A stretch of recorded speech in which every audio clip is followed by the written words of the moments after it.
We are nearly underway, starting to line up for the 3-hour endurance race, the big one we've all been looking forward to. And, man, we've already been treated to some action this weekend.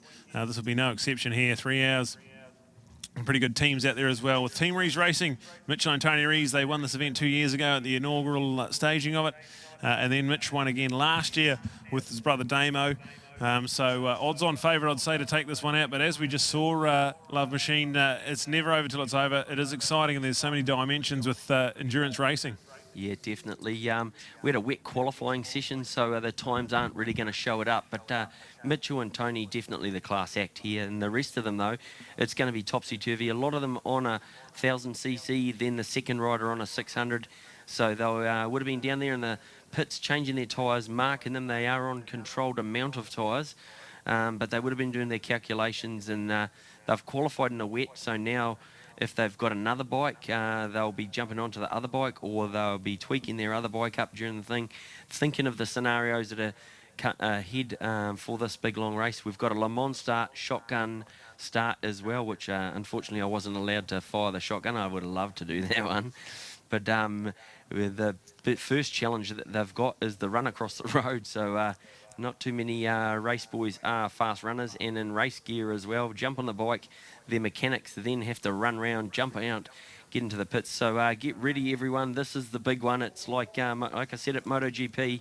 It was Moto3, then Moto2, then MotoGP. But all the races have been exciting. But the big boys are ready to go. Under starters orders now, the shotgun's in Russell's hands. We are getting ready to go with this one. The boys are primed, and we're away. The shotgun goes off. Tarvin Walker with some good pace there. He must have been training. We've got a good start there from Luca Durning on row number 1 of the grid. So he's going to lead on the Barracks Team Sports Bar. His teammate Richie Dibben will be excited about that one. Chris Dyson finds himself second place. Tarvin Walker up into third, and then Mitchel Reese, who was pretty slow off the line, finds himself there in fourth place. So it's all on. There we go with Zach Fuller up in fourth place. That's Mitch. He's buried back in the pack in about 8. So a lot of work to do for Mitch already, but a long time ahead of us. 3 hours to go. And what a start from Luca Durning there, Jared. I think the boys haven't figured out it's an endurance race. Already one gets a good start, and then Chris, great start, but Tarvin is on the move straight down the inside. This is going to be like a sprint race, I think. Well, we just watched Bathurst a couple of weeks ago, and we've watched the Giz just pump out qualifying time after qualifying time on his way to winning that race. And these guys here up there, Tarvin up the inside into the racecourse section. I think he's got that done as well.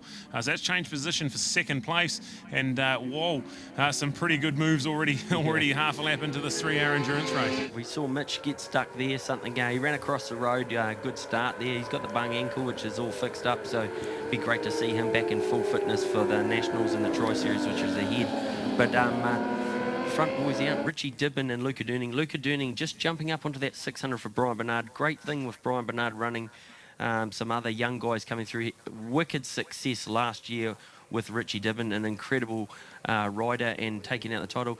Oh, big move down the back straight. Lap 1, and she's already exciting. Tarvin Walker takes the lead. Yeah, Luca Durning got a little bit mugged off there. He's back in third place now, so both the boys got him into turn 13 and 14. So it is now Tarvin Walker ahead of Chris Dyson.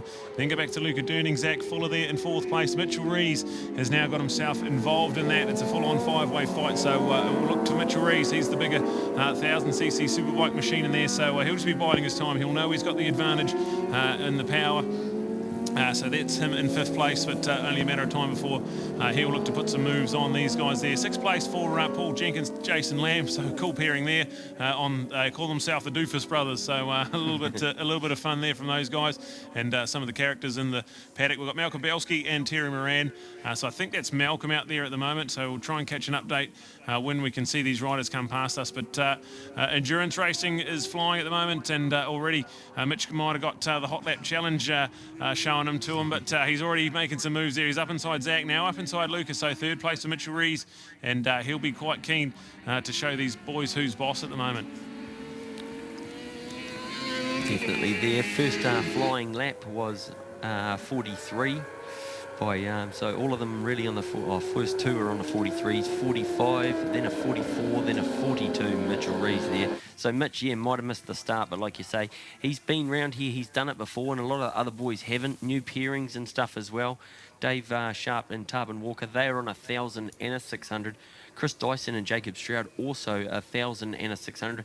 Great ride there by Chris. Cool qualifying. He's been working away and getting better and better, and that's one of the big things.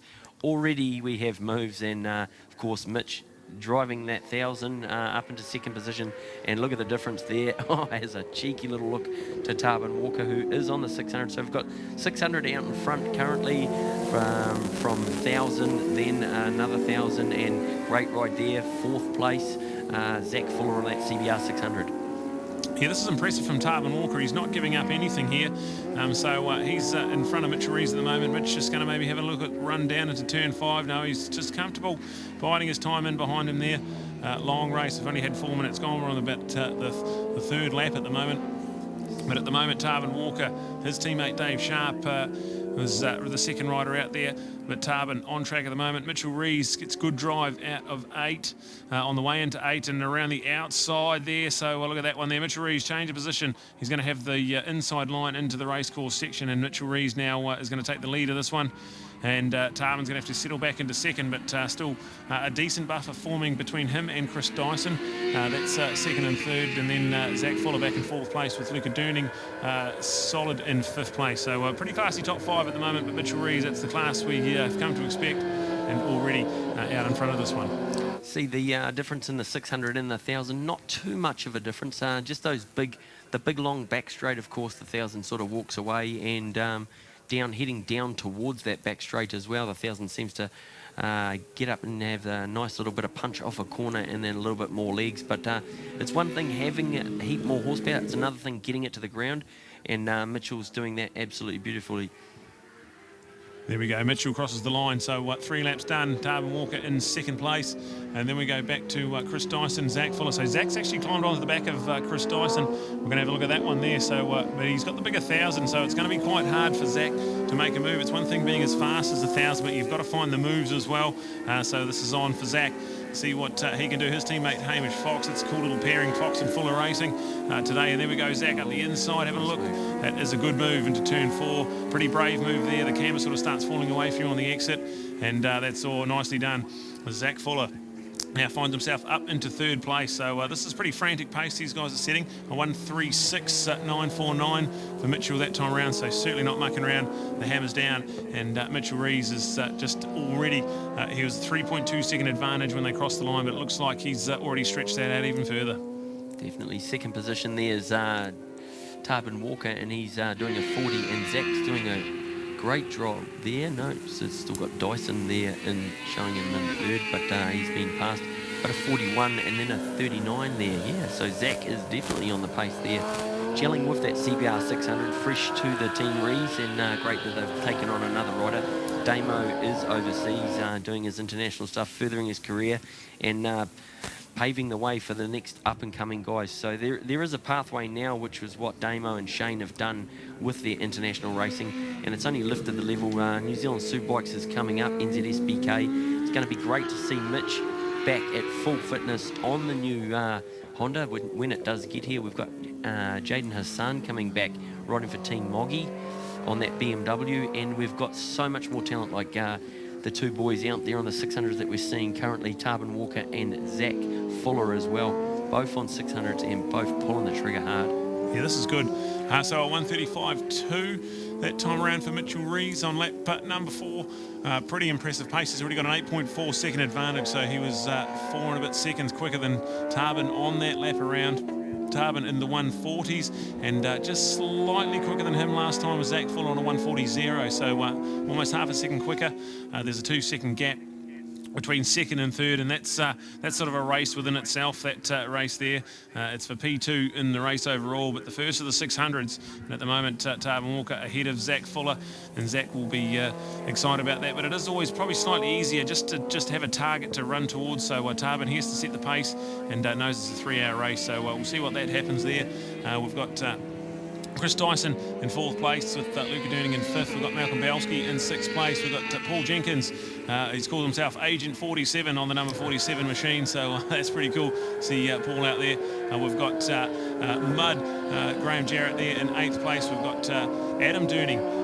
That's Luca's father out there, so that's 9th place for him on the R6. That's him and Curtis Boyd doing a solo bike tandem rider effort, and then we've also got Michael Sorensen teamed up with John Soffo out there in 10th place. So this is it, and already into the 134s. Mitchel Reese continues to drop the fastest time of the race, 134.5, so that is pretty quick, and he'll know with riders like Richie Dibben still to come as rider number 2.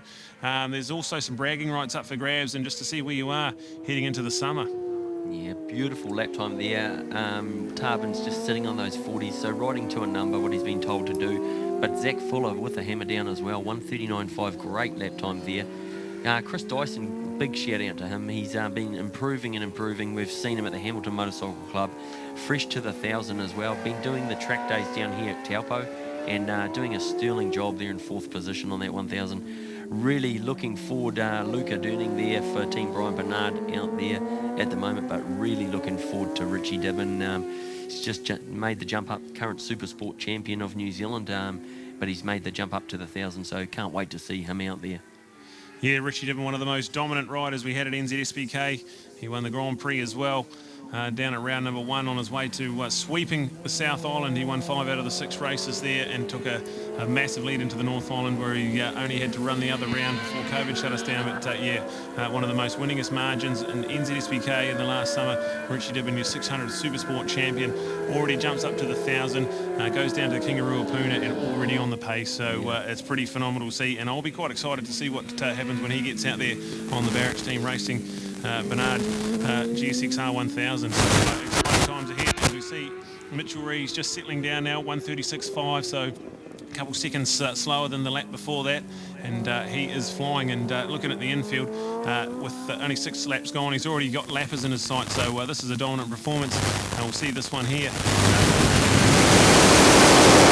Wheel of Tarvin Walker, so interesting to see.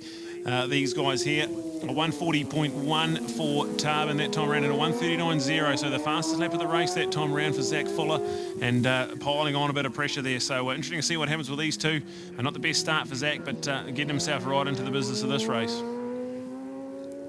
So big shout out there to Leroy, setting both of these bikes up. Both of them stepping up. Tarvin's had a couple of years on the 600. Zach's first year jumping off that SV, and just the main tip that I could give as a rider is go along, see someone like that, like Leroy. He's just set the bike up, giving you a real good base setup, and then you can go away, work along with coaches and technicians and stuff, and really improve your riding and drop your lap times. Absolutely, yeah, I recommend that fully as well, and that is certainly, as we see them dicing to and fro, Zach showing them the front wheel as they head out of turn number 9. Down past turn 10 they go out of our sight, but it'll be interesting to see what happens in turn 11.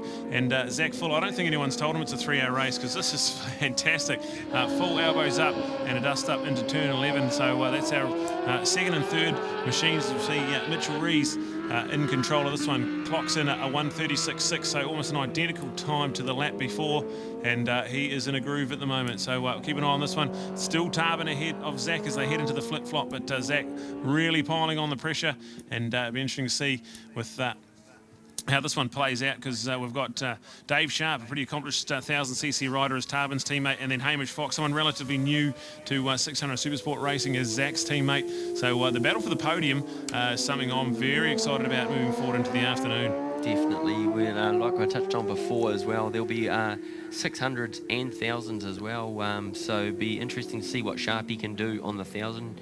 He can really put the hammer down. But Zach, beautiful, nice flowing ride there. Second race meeting on that CBR 600. We touch on that too. It's an old bike, 2008. Reeves have sorted it out for him, put him on this thing, and they've set the bike up, got it to a real good base setup, and it's just time for him to go out. Shouldn't be getting the good results straight away in the 600 class, but just shows the class that there is good depth in all of the classes in New Zealand. So he's come from Pro Twins SV 650s. And the success that he's having, all those boys in the Pro Twins can hold their heads up high as well. Shows that their class is very fast. Yeah, absolutely. I was just going to say that the Pro Twin Racing has just been proven as a great breeding ground for champions, and you see guys like Nathan Jane go back down from Supersport 600, and he was impressed at the speed that these guys run to. So you can't just turn up and turn up and try and dominate a class. You've got to really put the effort in, and that's what these guys in the 650 Twin Racing are doing. So full credit to them, and long live Pro Twin Racing. It's been a real highlight of mine. I love calling it an NZSBK level, and we're getting excited. And these guys will be a factor at the Suzuki Series in the Formula 3 class as well. So looking forward to this one as we got Mitchel Reese, 1:39.4. So he's just sort of wound the pace down a little bit and ticking some laps off. It's 13 and a half minutes into the stint. As you see, Tarvin Walker still doing a good job. He was 1:39.4, so just did the fastest lap of the race. So responding to the pressure as Zach Fuller's putting him under. So 1:39.4 and then a 1:39.5 for Zach. There's 0.2 of a second in that battle. So that's 13 and a half minutes in. And we've still got a long, long way to go. So this is awesome. We've got fourth place there with Chris Dyson. Pretty good from Chris. Nice little performance there. And then Luca Durning just the fastest lap of his race, a 1:42.0. As we see Zach really showed him a wee. So I think he's got that done now. But Taupo don't want to argue straight back. Or maybe he'll just be happy to settle in there. He's got to go deep on the brakes. No, Zach's going to just have enough to run it in there and take the line away. So good riding from both those guys. It is pretty aggressive, but plenty of room given. And these guys, good mates off the track as well. That's great stuff. But a change of position, second place now for Zach Fuller. Tarvin Walker can get the best seat in the house there at the young superstar on the rise in New Zealand road racing. Definitely a good thing. Tarvin leading the way out in front, and Zach just scooted up onto the back of him and used him. Be interesting to see if Tarvin can respond as well and just sit there. Should have a little bit more horsepower, that Kawasaki down the back chute. Just the Reeves have managed to grab a second-hand motor, throw it together. Tony built it, put some new rings and bearings in the thing and put it on the dyno, set the thing up, and the thing's pumping some mean horsepower out. So great place to start, but yeah, they've obviously got that thing handling very nice, but it is an endurance race, and there is another rider as well, which is a big thing. So we'll touch on Tarvin Walker's teammate is Dave Sharp on the 1000, the jet on that Kawasaki 1000, and he is very fast. But Zach's teammate there is Hamish Fox, so another 600 rider. So that may be the difference. But yeah, then we're dropping down to Chris Dyson doing a great job there on the 1000. And his number 2 rider, not in speed or anything, is Jacob Stroud, and he'll be down on the 600. Yeah, so it'll be interesting to see these guys measure each other up, and we've got Zach Fuller, a 1:39.0, his fastest lap of the race. We've got Tarvin Walker, a 1:39.4. Interesting to see if Jacob Stroud can come out, what sort of lap times he can pump out. He's committed to doing the 600 Supersport program this year for the summer, and he'll be interested to see where he stacks up against these youngsters out there as well. So Tarvin Walker and Zach Fuller, great little battle for second and third. We've got Mitchel Reese well in control of this one, a 23-second advantage, and still lapping in the 1:37. So brilliant stuff. It's 10 bikes started and 10 still on track. We've got Mitch Reese, and we go to Zach Fuller. Tarvin Walker, we go to Chris Dyson, then Luca Durning. That's your top 5. Malcolm Belski, then Paul Jenkins with Graham Jarrett, Adam Durning, and then Michael Sorensen. That is us there, the top 10. And we are 16 minutes into this one. So these guys will be halfway through their stint and starting to get into a groove, starting to try and find themselves some rhythm. Unlike the 2 hour, these guys have got 3 stints they've got to do, so 3 half-hour stints, and you'll certainly be feeling that one there by the end of the day for sure, as we look at this one here. So the team names are pretty exciting as well, something to look at, another cool aspect of this one. So Team Reese Racing, that's Mitchell and Tony. We've got Fox and Fuller, that's Zach Fuller and Hamish Fox, pretty cool. Awesome stuff there. So righto, we've got this one here. Then we've got the Kawasaki Privateers, Dave Sharp and Tarvin Walker.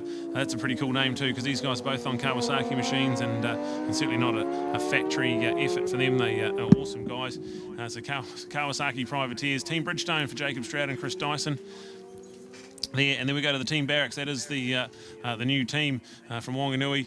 Richie Dibben, he took that machine that Luke is on to a 600 Supersport title in the summer, and now he's on the 1000, so that'll be an exciting team to watch out. They're in the 5th at the moment. Malcolm Belski and Terry Moran call themselves the Dreamers, so pretty funny name there from those 2 guys. And these guys did very well at the endurance event last year, so cool to have them out in P6 at the moment. The Doofus brothers, Paul Jenkins and Jason Lamb, a couple of the hard case guys in the paddock. And then Paul Jenkins just did a 1:44.1, so that's fastest lap of his race, so he's getting better and better, and great to see. We've got Mark Thornton with Graham Jarrett So that's awesome stuff there, and that's Roadkill Racing. You'll notice out there at the moment the number 67 of Mud on that awesome CBR 1000 Fireblade, and that's got the Rothmans Honda colours, and he's put Roadkill on there. So the Roadkill Racing, pretty cool machine to keep a look at there. Curtis, Boyd and Adam Durning. Adam out there at the moment, they're called Team Dentists on Adam's R6, so cool little team there, but they will have to refuel that bike. They're sharing the bike, so look out for that one there. Michael Sorensen and John Sofo on two cool Suzukis, so great stuff from those two as well. As we catch an update with that one there, we are 18 minutes in, and Mitchel Reese continues to dominate this one. Just a little update then, bike number 15 is getting a 10 or 15 second penalty. He just the new little extension that the Reeses have put into this one, changing the track around. He obviously didn't manage to make that corner, so he scooted ahead, a little bit of a shortcut there. So he's getting a nice friendly little tap up on the time thing. If you're watching there, Mitch is still in control. A little bit of a difference there. He is on the 1000. He is internationally classed rider, and he is popping 39.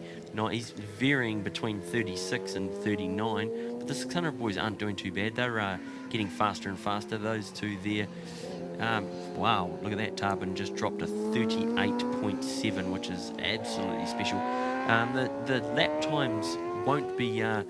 We don't really have a benchmark to it, only for previous years. It isn't a track that we have been running. It's not the one that we run at SBK, so the lap times are a little bit different, and it just adds to this trick-as weekend that we've had of racing, changing things up and trying some different things. And boy, it's been exciting down here at Taupo, Bruce Mclaren Motorsport Park. Out of the flip-flop comes our race leader. It is Mitchel Reese. And interesting to see, he's got a little bit of traffic coming up, but should get another clean lap in. So that's 1:36.0, so just continues to impress us. And Team Reeves Racing, you'd have to say odds-on favourite to win this one, Jared, at the moment. But as we found out with Team Stroud and Nathan Jane, you can never count your chickens. It's never over till it's over, and that's one of the amazing dynamics of endurance racing. Exactly that. We saw it in those previous races. Anything can happen. Just was down in the pits before, found out that Jacob had bike problems, intermittent electrical fault, so the thing was shutting down. So yeah, Mitchell seems to be a little bit faster. He is on the 1000, but is he going to chew tyres up a little bit more and have a big drop off? Can the 600 stay in there? But in saying that, also the 1000 can be better to get past the lapped riders there, which they are coming up on. Zach seems to thread the needle good. Tarvin takes a nice dive down into turn 6. But hopefully they can sort of calm down and just, it is a long race like we touched on. Just use each other, walk their way up. Tarvin will have the advantage, I think, until we'll find out when the second of the riders come out. But Sharpie has been doing some great lap times at the Auckland Motorcycle Club Champs. Yeah, absolutely, yeah.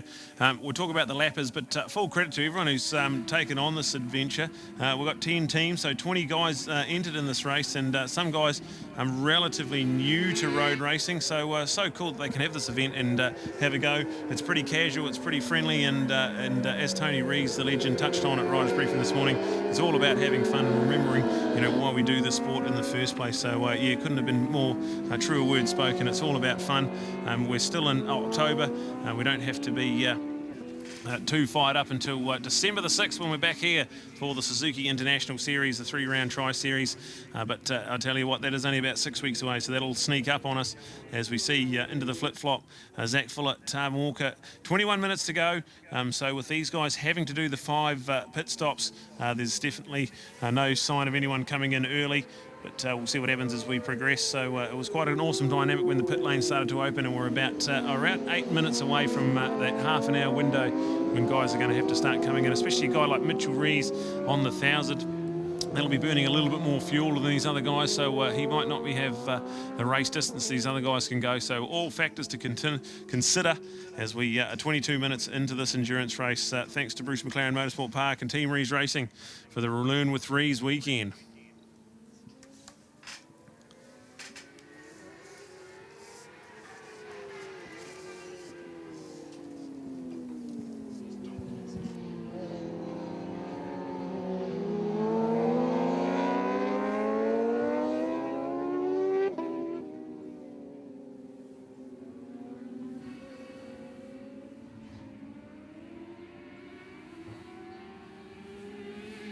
All right, we can update you now. 22 minutes and 48 seconds elapsed time. That means 2 hours and 37 minutes still remaining in this one. So we're very much a long way from the end of it, but well and truly in the zone at the moment. Mitchel Reese continues to knock out those 136s. He was a 136.0 last time around, and some brilliant pace from him. We've got alongside me in the commentary box, it's an honour and a pleasure to be joined by Leroy, somewhat of a suspension guru. And if you could, Leroy, tell us a little bit about your backstory and how you got to New Zealand. Yeah, sure, man. Thanks for having me. Yeah, we started this process in South Africa about, I'd say it was about 2.5 years ago. My wife and I decided to uproot and move to New Zealand. And just a bit of background on me. I've worked, I started my career racing motocross, just working for, helping out a few guys, and took a liking to suspension, and kind of fell into my lap by working on a couple of friends' R1s and R6s, and decided, okay, well, I need to go and get trained. Went over to Adriani Olens in Italy, did a 3-month, 4-month course with them. Ended up staying and working Italian Championship on the R1 Cup. I ran a couple of riders there. Then got my visa ran out, moved back to South Africa. Then got head up to go and work for Kawasaki and K-Tech at British Superbikes. I did 8-month stint with them. Unfortunately, when you have a little green passport, a South African passport, they don't really like you very much. So so I couldn't get a visa again. So then got headhunted by Taupo to go and work at World Supersport with Taupo and PTR Honda and Larini Honda. So that was pretty much all my my experience and expertise and all that kind of stuff. I learned my trade, and yeah, and here we are today. Fantastic. That's quite an impressive resume you got there, Leroy. And so you've come to New Zealand now, and you've got a real passion for the track. And thanks for showing us your knowledge and helping a few guys out. It's really appreciating it. No, it's sweet, man. It's been really a great pleasure working with the likes of Mitchel Reese, and been working now with Zach Fuller. There's some really, there's really bright stars out there with some really good talent. They just need some good setups, and yeah, I believe I'll bring a good package to the track in terms of support and setting up, and so far so good. I've had good response from a lot of riders. I've gotten probably about 15 or so riders achieve their personal best lap times during winter periods, which apparently is pretty good. So yeah, I'm still learning the circuit, still learning what what gearing to run and all that kind of stuff here, and yeah, I'm learning a lot, and I'm hoping I can, I don't know, maybe get a future champion maybe with Mitchell next year. We'll see how we go. That's so cool, man. Yeah, fantastic. Like I've already heard so many good things about you in the pits, and it's awesome from where we stand. We're still a small country, and it's still a bit of number 8 wire sort of mentality based, and to have your professionalism and your experience to come over here and tell guys that would never even know what you can do, and yeah, it's fantastic. So thank you for that, and yeah, it's brilliant to have you here. No, fantastic. Thanks for having me. No, that's cool. Appreciate it. Yeah, so you've come to New Zealand, so what's the visa situation like now? You're not going to run away on us anytime soon? No, that's not the game plan at all. I've got an open visa at the moment. We're busy applying for residency. So yeah, so far my wife and I are happy, and looks like we're gonna stay. Oh, cool, that's so good. Awesome stuff. Let's have a quick update on this one. This is the 3-hour endurance race. We're nearly 27 minutes into this one, so coming up to that half an hour window where the pit lane will start becoming frantic. We've still got Mitchel Reese out in front. He's got a 38-second advantage, but still lapping in the 136s. Pretty consistent stuff, and some lap traffic to contend with as well. Brilliant stuff, Mitchel Reese. So Zach Fuller there has now got a 4.5-second gap back to Tarvin Walker. He was nearly 2 seconds quicker than him that lap around alone. So Zach Fuller still in the 139, so he's doing a great job there in second place. His teammate Hamish Fox will be getting ready to go on about his second or third trip on a 600. He had a season in the 300 Supersport last year, so it'll be cool to see how Hamish Fox goes there. We've got Dave Sharp getting ready to go on that ZX10. That's Tarvin Walker's teammate. And importantly for us, we've got Richie Dibben getting ready to go on that machine, the Team Barracks GSXR 1000 for Bernard Racing. So we're excited to see that one there. We've got Chris Dice, Jacob Stroud. I think Chris is in the pit lane, so that means Jacob Stroud will be about on track on the Bridgestone tyres R6. So we'll see how he goes. Quite exciting to see where he stacks up against the likes of Zach and Tarvin. These guys are going to have some great battles heading into the summer, and can't wait to see how we're shaping up now. Malcolm Belski, he's still out on track there. Him and Terry Moran, the team they call the Dreamers, but no, these guys are quite accomplished riders and having a good fun out there. Top 5 at the moment. Paul Jenkins and Jason Lamb. Paul out there at the moment. Jason ready to go. He'll be the second rider out there. And then we go to Curtis Boyd, a young man who was just in the 300 class in the 2 hour. So he is backing up on an R6 with Adam Durning, the team they call the Dentist. So the Dentist, that's Adam's business. And he has been a supporter of the Suzuki International Series and other road racing events. So great to have Adam down there on track, and his son Luca teaming up with Richie Dibben. They're sitting in 4th place at the moment. And then we go to Mark Thornton and Graham Jarrett.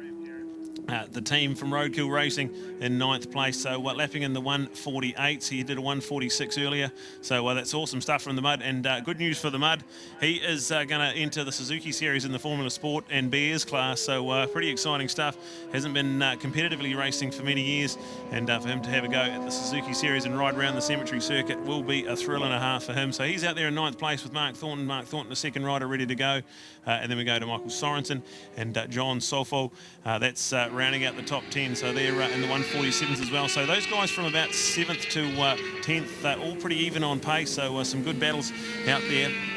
And Leroy, so it's great to have your knowledge. What was your favourite part about when you were in Europe? What was the favourite team you worked for, you think? I would say it was, I was actually meant to shadow the R&D director of Bartubo, Devis. I worked with Gino Ria as sort of just a spanner boy kind of thing, and I ended up sort of helping with data and reading data and helping with setups. And I think that was a highlight of my life, was Portimao.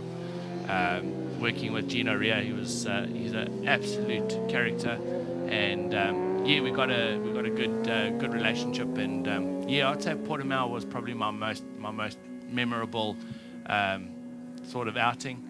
Yeah, I would say that was probably the best. And then obviously working with Larini Honda as the suspension technician for them, that was just pretty grand. So what's a week life in the like of Leroy? You're a mechanic by trade, and then suspension for fun on the weekends? Well, I work for Tony Reese Motorcycles, so I'm the sort of a technician for him. And then whatever suspension work we get in, then obviously I work on that. And then weekends I'm at the track all the time. A lot of people ask me if my wife wants to divorce me yet, but no, she's pretty used to it. So yeah, that's basically life. And once we work on a lot of agricultural stuff, but we're getting a lot more race bikes and that in now with me being there. And yeah, it's good fun. Yeah, I can imagine once the word gets out, yeah, I'd certainly like to send my bike in there for a nice full adjustment. But some of the expertise you can bring, people won't even know how to set their bike up. So you've had the experience overseas. It'll be cool to see if you can really help some of these youngsters and even some of the old guys. And no, it's fantastic. So yeah, thanks for not only coming to New Zealand, but coming to join us as well and giving it your all. So fantastic. No, thanks very much. They're already making a big impact on some of the youngsters out there. So the pit lane is starting to come alive. Yeah, someone's gone down there. It's last turn. Who's that? Stuck in R6. So yeah, is that Stroud? Is it? We've got Stroud down under the flip-flop. So unlucky stuff as we're just starting to get everyone sorted out. Maybe those tyres are a little bit cold. Yeah, he went out on new Bridgestone R11, so I don't know. Maybe he just lost the front. Yeah, unlucky. So we'll keep an update on this one. So Mitchel Reese, Tony Reeves, that's the team out in front at the moment. So still looking for the update. Looks like it's Tony out on the track at the moment. So there we go. Tarvin's in. So Tarvin is in. So Dave Sharp, you're getting ready to go out on that ZX10. We've got Malcolm Belski tearing around. So Malcolm going a little bit deep into this session. Out there in third place, and Zach Fuller, Hamish Fox. So they have come in and have changed over. So we've got Hamish Fox out on track, and we've got Luca Durning and Richie Dibben. And we're going to keep it. We've still got a green flag out here. If the bike's too hard to recover, we might go to a safety car and see if we can't recover the bike there, but keeping an eye on race control at the moment. We'll keep you updated when we know more, but at the moment we're under a yellow just at turn number 12 and 13, and then we go to see what we can do there. But that bike is just off the track. It's not really on the racing line, so we might be able to carry on, but quite an awkward pace for a recovery as we keep an update here. Mitch and Tony Reeves, and we're going to look at Dave Sharp, Tarvin Walker, Malcolm Belski and Moran. No sign of them coming in at the moment, so they're still out on track. And then Hamish Fox now out on track on the Fox and Fuller team in 4th place.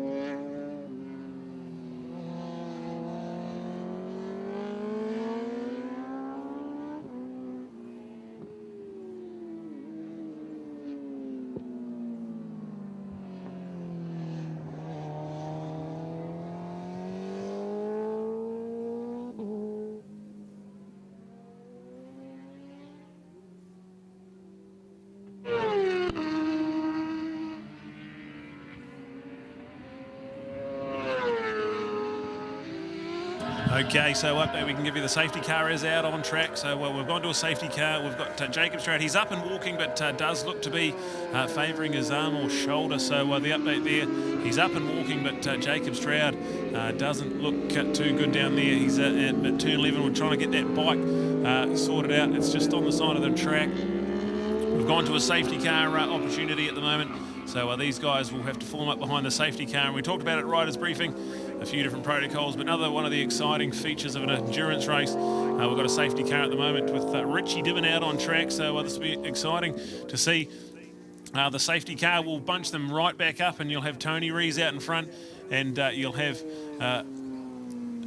Tony Reese out in front, and you'll have Richie Dibben pretty handy to the pace. So we'll see what this one, how it unfolds as we go to a full course yellow and a safety car situation. So Jacob Stroud out of this one, and the bike just lying on at trackside.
All right, more of an update at the moment. We've got the safety car still out on track. The recovery crew has looked like they've got that bike all tidied up. So green when we run.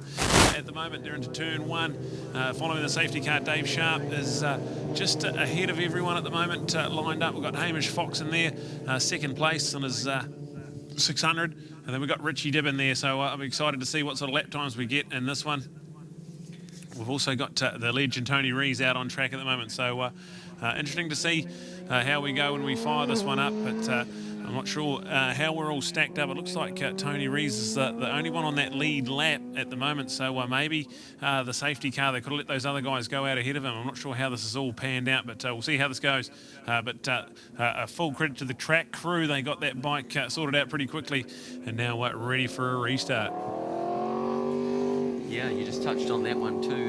That's pretty much really changed the race, hasn't it? So Reeves and stuff had the big lead, and now with the safety car, which we really don't run at motorcycle racing too much, is really null and void the lead, and we're going to have another race. So interesting to see the second riders are out there, so we'll be able to keep track of them and see how fast they are as well, because you've got to take into that into consideration as well. You might have one fast rider, but you might have a slightly lesser rider, or you might, and you don't know how you've actually put them out. But this one is going to be definitely interesting. We've got Reeves, Sharp, Hamish Fox, Richie Dibben, and a few of the other boys out there. I really am interested to see Richie Dibben on the 1,000. Freshly jumped on it. New Zealand Super Sport champion, very dominant, like you said. Super Motard champion as well, and just an absolute legend. I really want to see him out on the 1,000. Yeah, he's one of New Zealand's most decorated super motard riders of all time. He's had Asia Pacific wins, and he's won an Aussie as well. He's won about 7 or 8 times around the Cemetery Circuit on a supermoto bike. So yeah, he is the pinnacle of super motard racing. Decided to go 600 racing, and already he was on the pace. 2 seasons in, he was the national champion. And now we see this one here. Safety car's pulled in. We are ready for a full restart, and let's see how this one pans out. It's going to be Dave Sharp. Once he crosses the stripe, we're going to go racing. Hamish Fox is going to have no answer. Richie Dibben's up the inside, so it's a change of position that goes up into second place there, as we see Richie already piling on some pressure on Dave Sharp as well. So there we go. You said it, Jared. This is exciting to see what Richie Dibben can do lap time wise, and see where we all end up in this one. Yeah, already just cutting, threading the needle there, Richie. He looks super fast. He's going to get out into front and hopefully can drag Sharpie along there and see what he can do. But yeah, very nice to see him up onto that 1,000. I think he's taken one of Chopper's old bikes, I believe, or maybe Brian's built up a bike in the off season. But it's going to be very interesting to see polar opposite bikes riding the 1,000 and the 600. Small guy, super motard guy. Nothing should work, but he's jumped on. What a special find that we've got there. Yeah, so I tell you, one team that has really benefited from the safety car is Team Reeves Racing. They were in the lead of this one, and they had the dominant lead. And then when the safety car come out, they've managed to get themselves the only bike round on that lead lap and caught up to everyone. So instead of everyone bunching up on the Team Reeves Racing boys, they've bunched up on the people to get them a lap down. So it's really paid off big time for them. So Tony Reeves, you'll see him in about P5 on screen, but he is ahead of this one. Mitchell did the great first stint, and it's worked a treat for him. But Richie Dibben, let's have a look at this one. He's about to start the first of his flying laps, and that bike might still be a little bit cold. They're only doing about 60 odd kilometres an hour, so the tyres probably would have cooled down a little bit. Let's see what sort of lap times he can get out of here. And the Barrack Sports Bar man, Richie Dibben, very excited to have him on a superbike this year.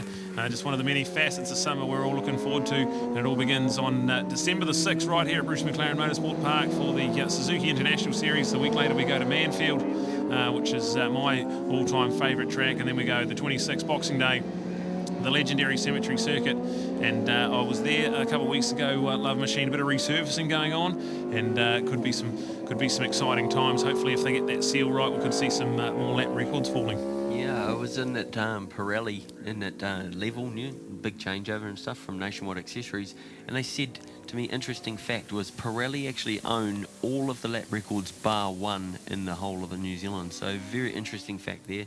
So we're not on the super duper fast tyres today. Reeves has said that they're on an X, they're not on the SC0. The 0 is lasting about 30 minutes.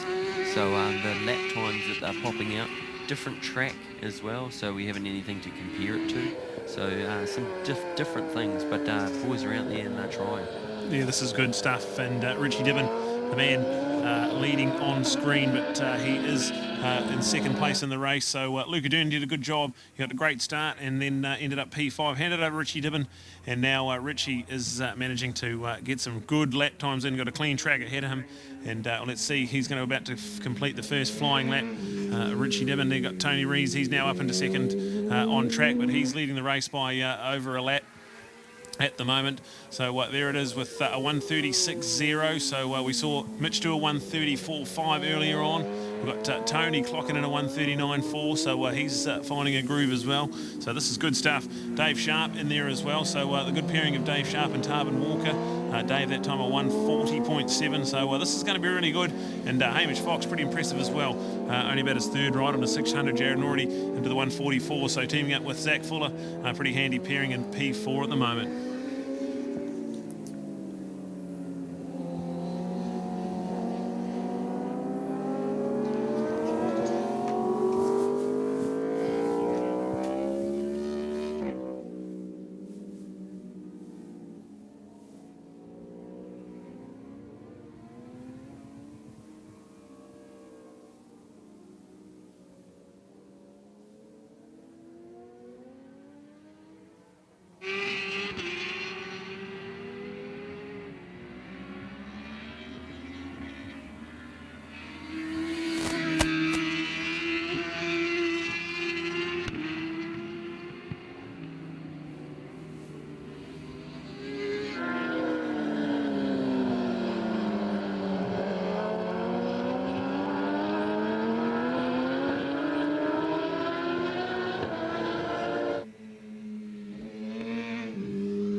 All right, here we are. We are 47 minutes into this race, so still a massive 2 hours and 12 minutes to go. And there we go with Richie Dibben into the 1:36.2s. Tony Reeves crossing the line there, so he has a decent advantage in this race here. He's second on track, but he is leading this race. Him and Mitchell, former winners of this race 2 years ago. Damon and Mitchell won it last year, so Mitchell looking for the big three-peat, and odds on at the moment to do that with Richie Dibben. Luca Durning, they are the team in second place. We've got Dave Sharp and Tarvin Walker. Dave out there on track at the moment and doing some good lap times as well. Now he's dipped into the 1:39, so that's the fastest lap he's had out there, and he's getting better and better. So that's the team in third at the moment. Your podium as you look at it. Zach Fuller and Hamish Fox. Hamish out on track at the moment on the 692 GSXR 600. Cool to have H Fox contracting. Hamish Fox doing a Supersport 600 campaign. We've got Malcolm Belski and Terry Moran. I believe that's Terry out there at the moment. I'll try and catch an update when I see him come round again. But pretty cool stuff. Malcolm Belski and Terry Moran, I believe they were on the podium last year, and fantastic to have them here again in P5. Mark Thornton out on track at the moment with number 67, the Mud Man, Graham Jarrett. That's a cool pairing there. Roadkill Racing. They're running in P6 at the moment. Michael Sorensen and John Sofo, that there in 7th place with Curtis and Curtis Boyd, Adam Durning, the team they're called the Dentists. So that's now Curtis out there on the R6. Pretty cool stuff. And we've got Agent 47, we're calling him, from the Doofus Brothers Racing. Paul Jenkins, great stuff. And Lammy out there at the moment. So Jason Lamb on the number 70. He's the rider out on track at the moment. So P9 and unfortunately for Chris Dyson and Jacob Stroud, no longer in this one. Their team Bridgestone entry has come to a DNF, so we'll keep an eye on this one as we see Mitchell and Tony in command of this one. So total race time at the moment 49 minutes and 27 seconds with 2 hours and 10 to go. So exciting stuff, and we'll keep you updated here with the 3-hour senior endurance race.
Right, here we are at the 52.5 minute mark, so 2 hours and 7 minutes to go. And Tony Reeves out on track at the moment. 11 in the 1:37.5, so that was his fastest time head clocked. So getting into a real groove at the moment, the veteran, former multiple-time New Zealand Superbike champion. He is out flying at the moment. Mitchell did a good job getting out and leading this one early. And now Tony doing a good job there as well. So second place entry at the moment is Richie Dibben, Lukey Durning. Richie out on track in a 1:35.75 that lap time around. So he just put out his fastest lap of the race. And fantastic to see that. We've got Dave Sharp out on track. He just went a 1:38.5, so the fastest lap he's put out in the lap as well. So that's pretty good stuff from him. He is down in third place, just 20 seconds back from Richie Dibben. So that's definitely looking like a pretty competitive team alongside Tarvin Walker there at the moment. So that's our top three at the moment. We've got Zach Fuller and Hamish Fox. That's fourth place at the moment, so doing a good job out there, Hamish Fox. See him on screen at the moment on the Ctas live pictures. Just new to 600 Supersport Racing, so fantastic to see that. Got Malcolm Belski and Thierry Moran out there as well, and that's great to have them out there. Like I said earlier, they were top three performers from last year and sitting in there in P5 at the moment. And we go to Mark Thornton out on track with the 67 of Mud. That there is P6 for those two guys, so great stuff. They're called Roadkill Racing, and cool news for fans of Graham Jarrett the Mud having a ride in the Suzuki Series as well. So that's fantastic. That's part of the Ride with Reeves weekend. Some of the stepping stones for people to go competitive racing. And Mud's saying to me he's been into the AMCC Championship as well and having a lot of fun racing at the moment. So brilliant stuff, and part of all the package here at Bruce Mclaren Motorsport Park with the Learn with Reeves weekend. The clouds are definitely coming in, so I don't know if the weather forecast is right or wrong, but certainly keeping an eye on it at the moment. The weather played a bit of a factor earlier on today. We had a wet qualifying session, but apart from that, we've had relatively dry weather. But the last thing these guys will be thinking is getting ready for the rain. So it's all in the back of everyone's mind. We'll keep an eye on this one. But the update is Tony Reeves ahead of Richie Dibben. Then go back to Dave Sharp with Hamish Fox ahead of Thierry Moran. Your top five at the moment in the early stages. We're nearly a third of the way through. 55-minute mark, so we're coming up to that vital 1 hour window when the pit lane sort of starts coming alive, and these guys have got to do 5 changes and ride 3 stints each. So yeah, the half an hour stage is about right for a lap time there to work out perfectly for these guys. We see Tony Reeves ticking off another great lap, 1:37.7 that time for Tony. So yeah, he's well and truly in a good groove and doing a great job out there. Richie Dibben, that last time round a 1:36.9, so he was a 1:35.7 a couple of laps ago. He's definitely the fastest man on track at the moment, but he is nearly a whole lap down from the Team Reeves Racing boys. We had a bit of a drama, Jacob Stroud. We hope he's okay. Had a bit of an off in the flip-flop and had to get his bike recovered, so we needed the safety car to come out, and definitely played into the Team Reeves Racing hands. They've managed to get quite a handy advantage now with Richie Dibben ahead of Dave Sharp. That's our top three as we update you further on the 3-hour senior endurance race here at the Learn with Reeves weekend.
right, here we go. This is coming up to the hour mark. We're 59 minutes at the moment.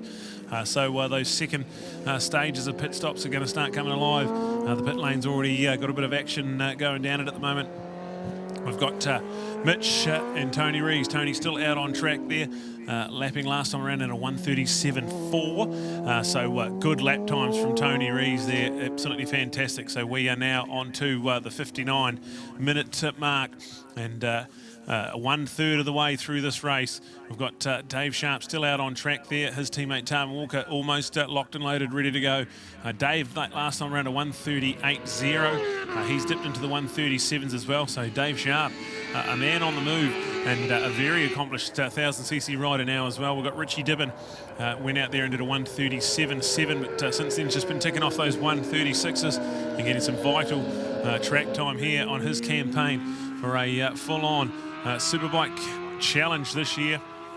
We've got guys all over the track now at the moment. There's still 9 entries running out there. We had 10 start, but unfortunately for Jacob Stroud, a bit of an off in the flip-flop.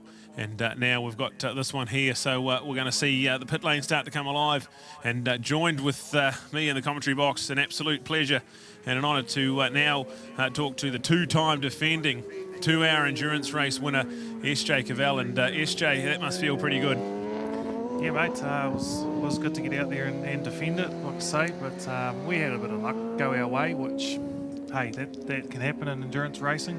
So you got to stick in there till the end, and it paid off. And yeah, we managed to get it. So happy as. Yeah, well, you talk about luck there, and you couldn't buy luck at the start of the year, so it's all starting to swing right in the right direction for you. Yeah, like the South Island Tour of the Nationals was just one I'd rather forget. And as you know, it's just that we had the big crash at Ruapuna, which really set us back, and we salvaged a few points on the Sunday, and then thought, right, we'll get to Timaru and we'll get some points in the bag and then go back north, and then that just unfolded from there with a badly bent bike that we didn't have time to work on from Ruapuna. So yeah, Timaru ended up another 2 crashes, and it was not a... I was about to call you SJ Cavell contracting there, because you were digging holes in the middle of Ruapuna, and then you tried it again at Levels. Yeah. And you must have had samples of soil from all over the country by the time you got that SV back home. Yeah, we did. It was a big old rebuild. So, but hey, look, bike's working well now, and feeling good out there today. It was nice to run similar pace to what Nathan was running. So we're happy where we were at the moment. Obviously, got to keep working, because boys will be fast come Nationals time. It'll everyone will keep working, and the pace will go up. So we've got to keep doing our work. We're just got to keep doing our thing, and hopefully, like I say, maybe we get a little bit of better luck this year. Absolutely, yeah. Now, on a personal note, you must be pretty happy with those times. Way quicker than you were going last year, and certainly the same pace as your top contenders. Yeah, no, definitely. I mean, I did some 43s yesterday, and I thought, I probably don't know if I can do those in the race. I was hanging out a bit, but to do some 44s and 45s, it was, I think last year we were doing 46, 47, so it's definitely a marked improvement, and if we can use it as a benchmark for where we're at as opposed to where we were last year, then got to be pretty happy. So, but I nearly ran out of fuel, to be honest, in that. I got the board from Carl down there to say we had 6 minutes to go, and I looked down at the fuel gauge, and both fuel lights were flashing. It's got the 1 bar on the low, and then it's got a little fuel bowser, and it was all flashing at me, and I thought, when I've had this previously, it's done about 3 laps, so I really had to just, I think I was 10 or so seconds a lap slow, just short shifting it everywhere and just trying to really nurse it home and use the minimum amount of fuel, and luckily we got there, so no, it was awesome. Well, that's all part of the talent and the skill it takes to be a 2-time endurance champion. Same sponsors on board for the summer? Yep, same sponsors, mate. We're running under the Pewterline Oil and Bridgestone banner, so really good support from those guys. We are really appreciative of those guys, and they look after us really well. So yeah, we've got CD Vandermeer Builders back on board, and Scotty and George at Promoto helping us out as they do. So team's pretty much unchanged. Dan on the tyres and the number 1 crew. Man, he couldn't make it this weekend, but he's definitely locked in again. So, no, we're looking forward to it, eh? That's good. That's awesome. Right, let's have an update here. An hour and 4 minutes rather, gone on this one. So still a long way to go. We've got an hour and 56 remaining, but they have adjusted our time screen. So we've got now Richie Dibben and Luca Durning onto the same lap as the Reeves Racing boys. So there we go with that one there. And it is Richie still out on track now with a 59-second advantage back to Mitchell. Now Mitchell has made the change, so he's on a flying lap at the moment. So Team Reeves Racing now into second place. And Dave Sharp and Tarvin Walker. So Dave into the pits and ready to hand over for Tarvin. So Tarvin, he'll be excited to get going. And they are in the 3rd position at the moment. We're going to look back to the team of Malcolm Belski, Terry Moran. I think Terry's out there at the moment. And it will be about ready for Malcolm to come out. He started this race, so it'll be good to see him get back there. They're P4. Zach Fuller and Hamish Fox. So we're going to see where they stack up for 141.0 last time around. So I'm pretty sure that's still Hamish out there, but we'll see when Zach Fuller gets the nod to go back out and have some flying laps. So that's our top 5 at the moment. We've got Mark Thornton and Graham Jarrett. That's the team in 6th position. Paul Jenkins, Jason Lamb. I think Paul's back out there on the bike now, so they are in P7. Michael Sorensen and John Sofo, 8th place, and Curtis Boyd and Adam Durning sharing that R1, so they'll be slightly disadvantaged with having to refuel. But they're sitting in P9 at the moment in the D not finish. Unfortunately, non-classified for Chris Dyson, Jacob Stroud. So we've got the Love Machine, Jared Love, back, and I wonder, Lovey, if you've caught up with the news on Jacob Stroud, what's the update? The medical box there. It looks like he's popped his collarbone and he's got a little bit of damage to his left ankle. He's sucking on that little pain thing, so he's all right. He's pretty happy. He didn't want any pain help and stuff there, so good to see him up back on his feet, but he'll be out for the rest of the day. Also, a little bit of a technical update too. Tony was out there, very happy that the pace car came out because he was on brand new discs and rotors. He said very lucky that the pace car was out there bedding those pads and rotors in. Took a very long time, so yeah, very interesting times. All right, so we are joined by our 2-hour champion SJ Cavell, and full credit to Matt. He did a good job out there today, SJ. Yeah, mate, Matt did an incredible job, he hasn't done a lot of riding in the off season, so we sort of stuck him out first. We said, look, if it's wet and a bit patchy, I'll have a crack. If it's dry, he's always a good starter, and he can just get on and go. So he's done this. He did the start last year and got us off to a good one. So I thought, well, hey, why change a winning formula? So he did a solid job though. Just chipped away at it, and he handed it over to me for that last stint. And pretty good. No, I think we were in second, and I thought that was kind of where we were. It was I think Nathan and Jacob were a fair way up the road, and it didn't we weren't going to get across to them. But then, hey, a little bit of luck went our way, and that was good. It's a great level of endurance racing, isn't it? Last year you didn't have the results that you deserved for the speed and stuff, so great to see you get the success that you deserve, and you look really good out there, and hopefully coming up for this Tri-Series and NZSBK, you're going to be up the front end where you deserve to be again. Yeah, no, I was just saying to Brad before, we're probably ran like a second half, 2 seconds a lap faster consistently today than we did last year at the same time. So if we can sort of use that as a benchmark for where we're at, then we'll be pretty happy at the moment leading into the season. So I think we've got Zach Fuller out there now. The change has been made, so Hamish Fox is in and Zach Fuller's out there spinning laps for Team Reeves there. Mitch and Tony in the lead now, so there's obviously been a change there. Richie Dibben's come in and Luca Durning back out on track now for the Barracks racing team. So it seems to have settled itself into a bit of a rhythm now. So we've got Mitch and Tony at the front, Richie and Luca in second, and Dave Sharp and Tarvin Walker doing a good job in third there, Brad. Yeah, this is really shaping up to be a good one. Team Reeves Racing, Mitch and Tony, they won this one 2 years ago, and Mitch and Damon won it last year. So Mitch going for the three-peat, and these guys going for the second time they've won it together as a team. But must be pretty cool for these boys to have a legendary father like Tony to come and race with. SJ would be pretty special. Yeah, no, it's hey, that's a good team, man. Like everyone gets on in that team, and I think it shows that they have the results because they work bloody hard at it, and they've got a really close-knit team. It's like a family down there in the Reeves camp. So But hey, there's a little bit of stick gets thrown around as well. Tony was joking on Friday about how Mitch and Damo are now pointing out to him what he's doing wrong at times. So Shoe's kind of on the other foot now sometimes. Absolutely. No, it is cool.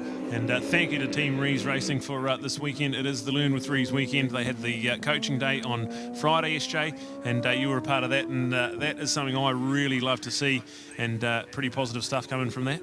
Yeah, no, look, we had really good comments coming out of that. We had about 30, 35 people turned up from all levels. Like, there was a couple of guys that turned up. It was the first time they'd ever ridden on a racetrack. And then at the opposite end of that, we had, Luke Durning, who's out there now. We had Caleb Gilmore. So from like all abilities. And I think what's different about that day, as opposed to coming to a track day, is the boys really break it down and go and work on different corners, like the key corners of this track. And you go out there and stand. I know you came out with us last year, Brad, and you stand on the side of the track and you see Mitchell Damo come past and do a demonstration, and you actually you see it right there in front of your eyes, and it's certainly a different perspective for all the guys who are riding and like yourself. Yeah, absolutely. Yeah, so, fantastic. The Learn with Reeves, I can highly recommend it if it's happening next year. A very, very cost-effective way to learn everything you need to know about Bruce McLaren Motorsport Park. And great to see that with some good numbers going this year. We had the track day yesterday, and now we're into the three endurance races, I should say. A bit of a tongue twister there. We had the half-hour 150 race, that was awesome. And then we had the 2-hour one by SJ and Matt Bro, so good stuff from them. And then now we're into the 3-hour, so we're an hour and 10 in. And like we said with the 2-hour, it only feels like a couple of minutes ago we were starting this thing. Definitely. Just a little technical update there. If you are on MXT live timing and stuff, or watching on Ctas, on the road, we had a little bit of a thing there. The safety car didn't seem to manage to pick up the lead rider, so it's showing on the thing that the boys are a couple laps down, so they are working through some technical things and trying to sort that out at the moment to get everyone back and put them into the rightful places. All right, that's cool. Yeah, good stuff. Yeah, I saw that had happened, the safety car, and just got a bit too messy there. So if we can sort that out, that would be wonderful. SJ, you're an accomplished classic racer as well with the FZR 1000. What's your season looking like as far as classic racing is concerned? Yeah, I haven't ridden the FZR for a while, and at this stage I'm probably not going to do a lot because I rode the FZR a couple of weeks ago here at Taupo and really enjoyed it, but it's a different beast to ride than the SV, and it's a different riding style, and just at the moment I really want to concentrate on the national title. I'm really working hard for it, and so I think I'm just going to concentrate my efforts on that. I've got a good young man in Gian Louis from down home in Hawke's Bay, and he's riding really well on the MR. He's leading the Classic Championship, so he's got one round to go next weekend at Manfield, and hopefully he can close that out. So, yeah, but I mean, there's other guys that, looking for rides. Jared Love. Very accomplished. Yeah, very accomplished, very old, experienced in that paddock, and just put my hand up now. Once my little bung shoulder's right, definitely. I'm sure we can arrange a little ride on that, mate. Jared, for sure. I really do like that class. It was a thing that I grew up to. I remember Mike Webb, one of my babysitters and heroes and stuff, and Dad gave him one of the Gixxer, the FZR 1000s, and Dad ran it on the road for him and came home saying, "Oh my God, 100 horsepower! The thing picks the front wheel up and then lights up at the same time." Yeah, quite an interesting thing. They're a cool little bike, FZR, and our one has become. We've got two of them, but the A bike, as we call it, has got a lot of development now.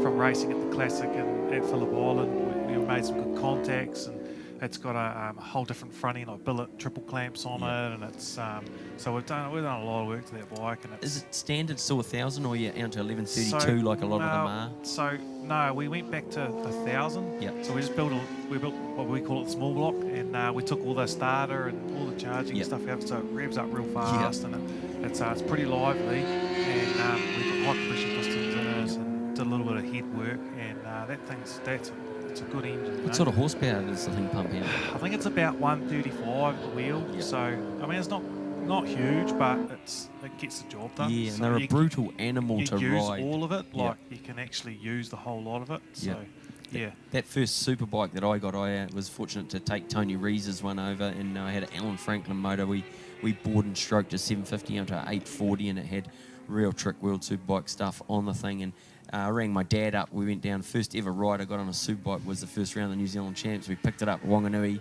went down to Invercargill, and I rang Dad up and said, please fly down. I'm petrified of this thing. And he said, oh, what are you talking about? And then when he turned up, holy moly, the animals, like the new fuel injection and stuff has calmed everything down. They are elusively fast. Yeah. But those old things, they were light switches. Yeah. And I mean, got to ours manhandle them. we looked at going to flat slide carburetors on it, but we just thought it's a light switch as it is with CVs. So we thought, nah, let's just keep it as it is. And you know, I won the championship on that last year, and it's a hell of a bike. So you'll have to ride on it, Jared, for sure. Yeah, definitely. That's something I'm looking forward to, the Love Machine in action. We've got half a shoulder and a quarter of a leg. Yeah. It's been an interesting time. Like, I was very fortunate to get a brand new shoulder during COVID. So while everyone else is hiding from the cough, I was getting a new shoulder put on board. But it's a real cool thing to see Zach Fuller out there on my bike. And I've been loving it. I really enjoy helping the young guys out. It's everyone talks about when you do hang the boots up. I still love this, and it is an illness. I don't really want to get rid of it. So it is real cool. I've been working with Zach and Tarvin Walker as well, and a lot of other people. So if you do need some help around the pits and stuff, come up and ask us. We are approachable people, and that's the cool thing with like Tony and the team putting it on.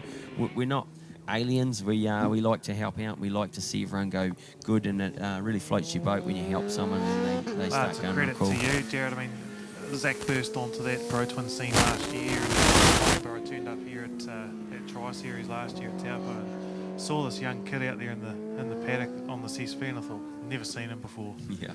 And I beat him here at Taupo that day. We went to Manfield the next weekend, and he beat me, and I'm like, wow, this kid's got serious talent. He just picked it up straight away. And that's what... And beautiful style, just that silky smooth style, you know. That's what myself and Brad have touched on as well, as the motocross boys. They've done their apprenticeship, so we are lucky. It's like we had Leroy up here before. If we can put them onto packages that are set up and then get them some good guidance to show them, then the sport and motorcycling in New Zealand is just going to continue to thrive. Yeah, for sure. And I mean, Zach's he's a testament to the boys coming out of motocross, because he's got that bike control. I mean, you look at him at Wanganui where the bike's moving around a lot, and he's fantastic. Yep. So I'm really looking forward to see what Zach can do in that 600 class, because I think he's going to be a real force to be reckoned with, and especially with the backing he's got, himself and the Reeves boys, and you know, it's going to be really, really cool to see. And there's an exciting nationals coming ahead, and Suzuki Tri-Series as well. So. What's happening out there, Brad? We've got an update for you. Mitchel Reese is in cruise control, lapping in the 1:35.6 last time round. He has been just devastating out there. He's fully gapped the competition at the moment. Luca Durning still out on track, but doing a great job. So well done to the Barracks race team down there. Brian Bernard, 2 bikes to look after. He'll love that, getting his sleeves rolled up. So welcome to Brian Bernard and the Barracks race team. They're sitting in second place.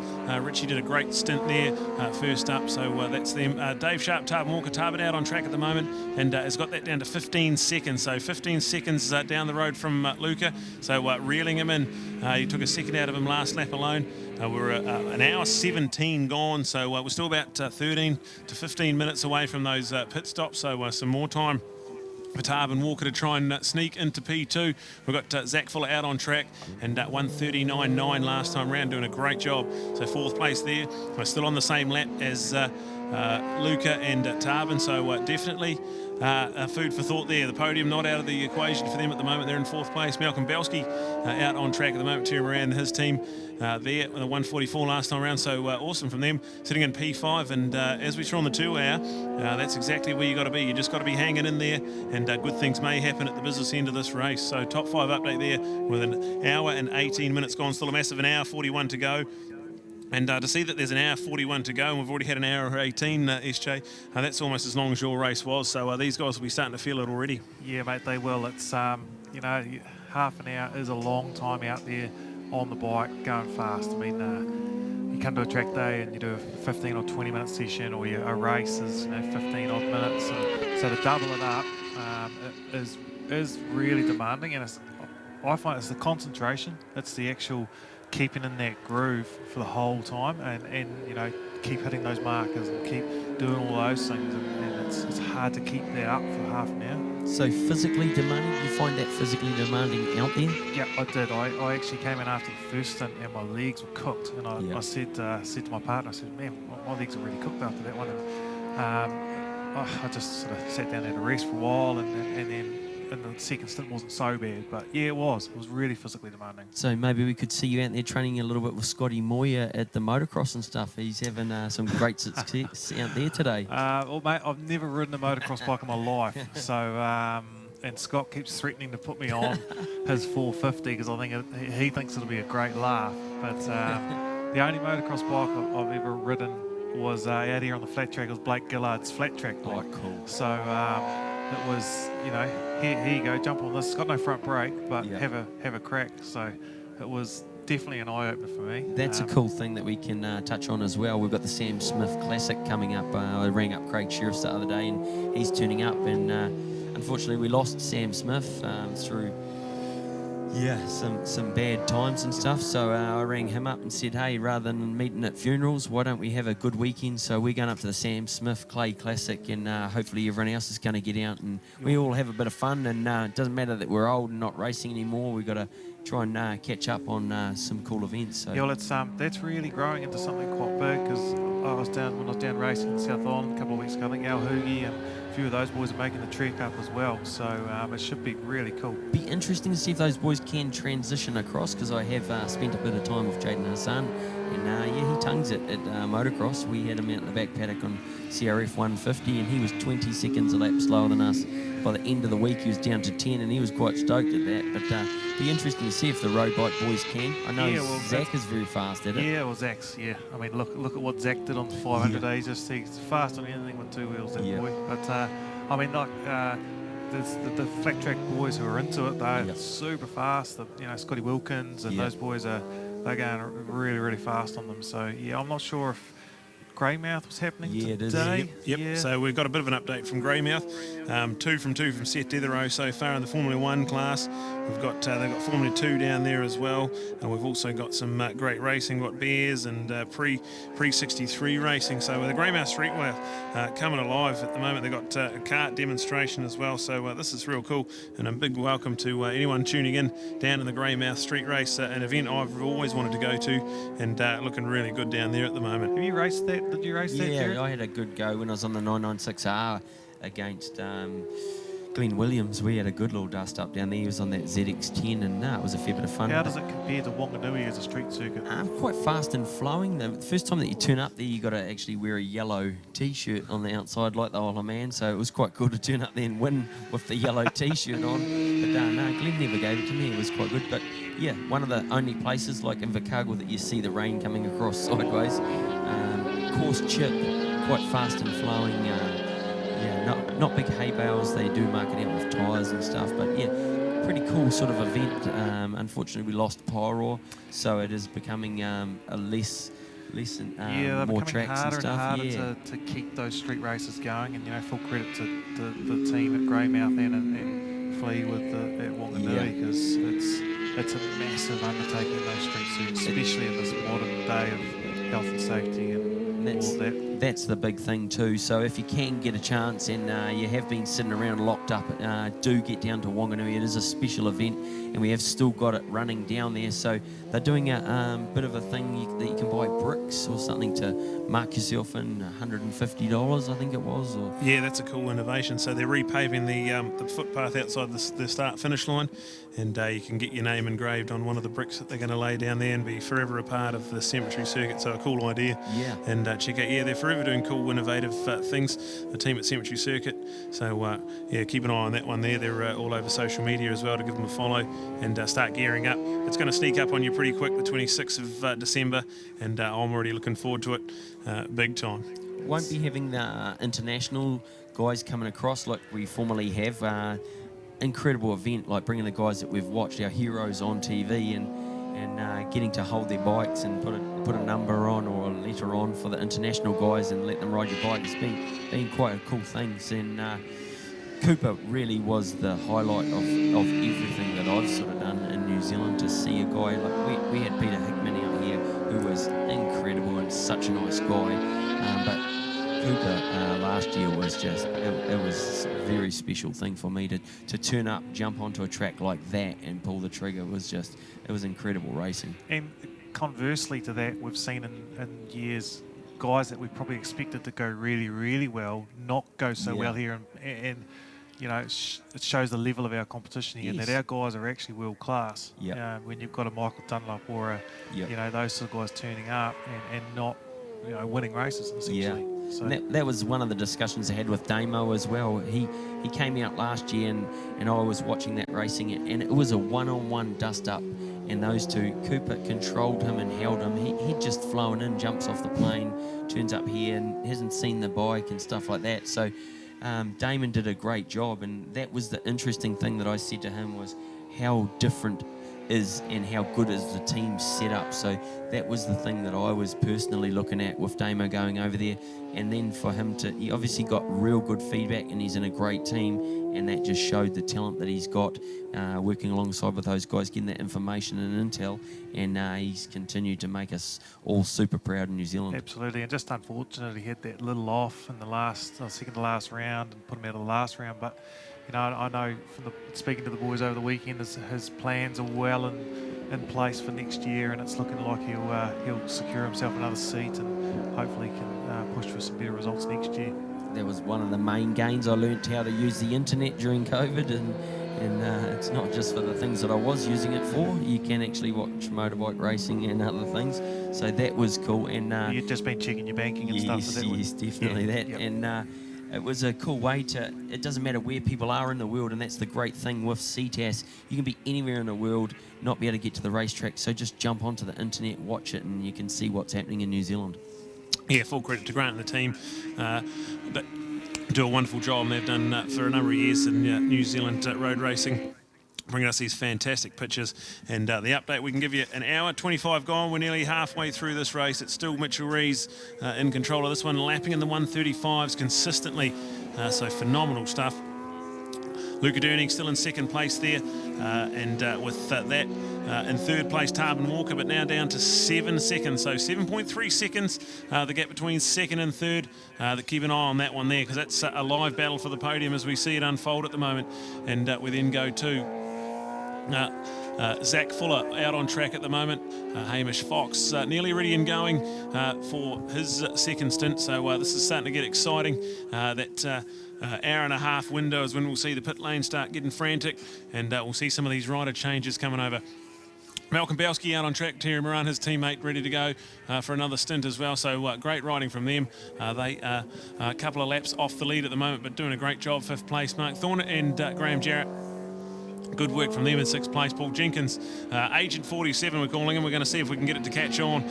He's one of the cool characters, and another cool character, his teammate Jason Lamb. So there we go, P7 for those guys, and having a good time out there. Brilliant stuff from them. We've got Curtis Boyd and Adam Durning, so that'll be Adam out there on track at the moment with Curtis, the second rider. He's already done the 2-hour endurance race and definitely had a good job there. So he was one of the first 300s home. So Curtis now backing it up with the 3-hour as well. So he will be very, very tired after today. Double classing in this one. Michael Sorensen and John Sofo, there we go with them in P9. And unfortunately, Chris Dyson unable to compete on this one because Jacob Stroud had a bit of an off in the flip-flop. We hope Jacob a speedy recovery, bit of a collarbone injury and a sore ankle. So hopefully Jacob Stroud gets a speedy recovery, because he's been doing so much good riding, and just recently set a new 300 Supersport lap record around Hampton Downs. So we hope he's A-OK, one of the big players we're going to have in 600 Supersport racing when we go racing this summer. So speedy recovery for Jacob Stroud. But that's our 9 riders still out there going, and 49 laps gone, and we're nearly halfway through this one. So I'd say these guys here are going to pull off 100 plus laps in this race here, so absolutely brilliant. But Mitchel Reese, quite a class act at the moment, just keeps on into those 135s and 136s, and the battle for second heating up. There's only 3.5 seconds in that gap, and we can see that gap shrinking every single lap. So Tarvin Walker is coming for Luca Durning, but Luca, a good job, and just holding on to second place. Richie Dibben on the big 1,000, ready to take back over and start his second stint. In just a couple of moments' time, we'll see that hour and a half mark, crucial hour and a half, halfway mark come up, and we'll look at some more pit stops coming through there. But at the moment, it's all Team Reeves. Mitchell out on track with 1 minute 36.4 last time round, so just continues to pump out these good laps. 42 there from Luca Durning there, so he is getting caught really hard by Tarvin Walker, and if you have a little look there, it is on Ctas. Tarvin has got the hammer down, but like you just touched on before, he's got Sharpie, who was doing a great job, very relative, but the new exciting thing is Richie Dibben there on that 1,000, spectacular to watch. He's out there in the next session with Tony Reeves as well. Like I touched on before, Tony put those new rotors on, so it took him a little bit of time to get them bedded in, but yeah, going to be interesting to see tyre degradation, fuel consumption and everything else, but the 600 is doing a great job, consistent. Everyone's been very consistent. Mitch has been jumping around doing what he needs to do, and he controls it. He's done a fastest lap of a 34.1, which is so much faster than everyone else. The best lap times dropping through a 34 to Mitchel Reese, a 37 to Sharp and Walker, a 35 there to Richie Dibben. So Dibben is on the pace straight away. 38 to Zach Fuller and Hamish Fox, doing a great job there, sitting in fourth. But this race is not over. Yeah, we have just ticked over the halfway stage, so exactly a half an hour, 1.5 hours gone and 1.5 hours to go, and we see the pit lane light up with Luca Durning in, so Richie Dibben will go back out on track, and he will be exciting to see where he comes out. Mitchel Reese still on track. It'll be interesting to see how deep he goes. We see the safety car would have bought them about 3 laps worth of extra fuel they could use, so I don't know whether they used Tony Stern a little bit longer. We'll see what happens there, but Mitchel Reese in command of this one, 1:36.5 last lap around. Tarvin Walker and Dave Sharp doing a great job, second place with Richie Dibben now back out on track, so let's see what sort of lap times we can see. He's got a 1:35.75, so yeah, he's right on the pace, so we'll see what he can do and see what sort of Brian Bernard tips he's been given in the interval there, Love Machine. Yeah, wily old smart fox down there with Brian Bernard. He's done a lot of endurance racing. I was fortunate to be in his team with Suzuki, and you said before too, he was a previous champion of New Zealand in the Suzuki series and stuff, and also campaigned at Hayabusa and went over to Bathurst as well with Johnny Hepburn. Yeah, I can remember those days. That's quite a handful of a motorcycle, and they used to do amazing things. It's quite, yeah, definitely an interesting thing. We used to run open sports production, so I chose the 750. I was partners to them, and they gave me a Hayabusa to test, but I'd only ridden a 600, was 23 years old, and they said, here's a 1300, so that thing got given back to them, 300 k's and a ball back tyre. That thing was quite exciting, but my mates roads out on the farm roads got to see quite a few 330k on the Speedo flybys, and Brian he was probably the better out of the two really on the production one. He'd always jump out at the start, get a very good start, and then it was Jason McEwen and Tony Reeves would sit in behind, and it was whoever got by Brian was the best out of the two, and they could sort of get a bit of a gap, but I didn't wait till Brian's tyres went off right near the end. We were doing 45-minute motos back then, so different times. We had 2 sprint races and a 45-minute moto, but yeah, when his tyres went off, I could attack him then, but until then, Brian had things sorted. Yeah, no, I can remember over on the small track over in Taupo there, just, yeah, that track, that's big, that's small for a go-kart, that track, and yeah, to have a 1300, he used to wrestle that round there very, very impressively, and one of the real legends of New Zealand road racing, and now giving heaps back to the Barrack Sports Bar team, with Richie Dibben taking the 600 Supersport title over the summer, and now having Luca Durning campaign that one while Richie goes up to the 1000, so awesome stuff from the Barrack Sports Bar team there. So many cool sponsors on board, guys like Mick Paul getting in behind them as well, and yeah, so many cool personalities, and they'll come alive at Boxing Day. Wanganui, we talked about it a bit over the program so far, but I'm looking forward to it. We don't have as much international flavour as we have had in a few years, but we are going to have New Zealand's finest on display, and the whole summer's shaping up quite nicely, I think. I've really been looking forward to it. We've had a bit of a breather and stuff, and it was quite a good thing for me. got the shoulder reconstruction, so I couldn't do anything. So I took a little bit of time off, had a look inside, and I've sorted a lot of things out. My life's going really well, and I'm really looking forward to this good racing that's coming ahead. We've got a little bit of an update there. We've got Reeves out in front, and they've got things in control, but we've got Sharp and Walker have moved into second position. Dibben and Durning have dropped down into third position. But what you've got to look out for is, like we said, Richie is going to be coming on the next one. He's going to be up against Sharpie. And also you can't count out Fuller and Fox. They're sitting there. So that top four, yes, Reeves have them in control, but I wouldn't like to pick the positions between those next three that are coming up. All right, this is the update. We've got an hour 34 to go. I haven't seen too many more into the pit lane. We've had Mitch come in, so Tony's out on track at the moment, I believe. So this is going to be the update with Tony Reeves now out on track. We're going to have Dave Sharp go back out for that team. Richie Dibben, we have seen him go out, so he's already out there and into the 1:35.3. So that's a great lap already, straight on the pace, the fastest lap they've done as a team. And there we go. Handy to the pace, Zach Fuller and Hamish Fox. Hamish Fox is now out on track, so that's exciting times for that team. The fourth fastest team out there at the moment. Malcolm Belski and Terry Moran still with Malcolm out on track, so Terry ready and waiting to go, and then also Paul Jenkins and Jason Lamb, your top six at the moment. So there we go with the update. And already halfway through this one.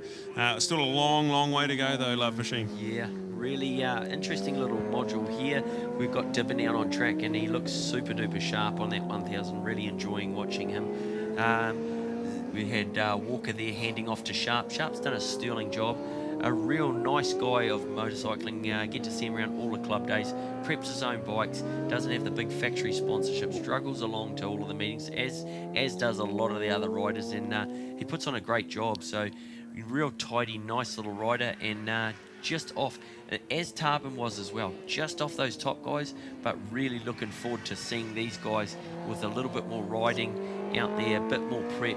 Can they get closer and get right in there for that tussle with those big boys? Yeah, absolutely. So it is all team Reeves racing at the moment. They're 2 laps ahead of anyone at the moment.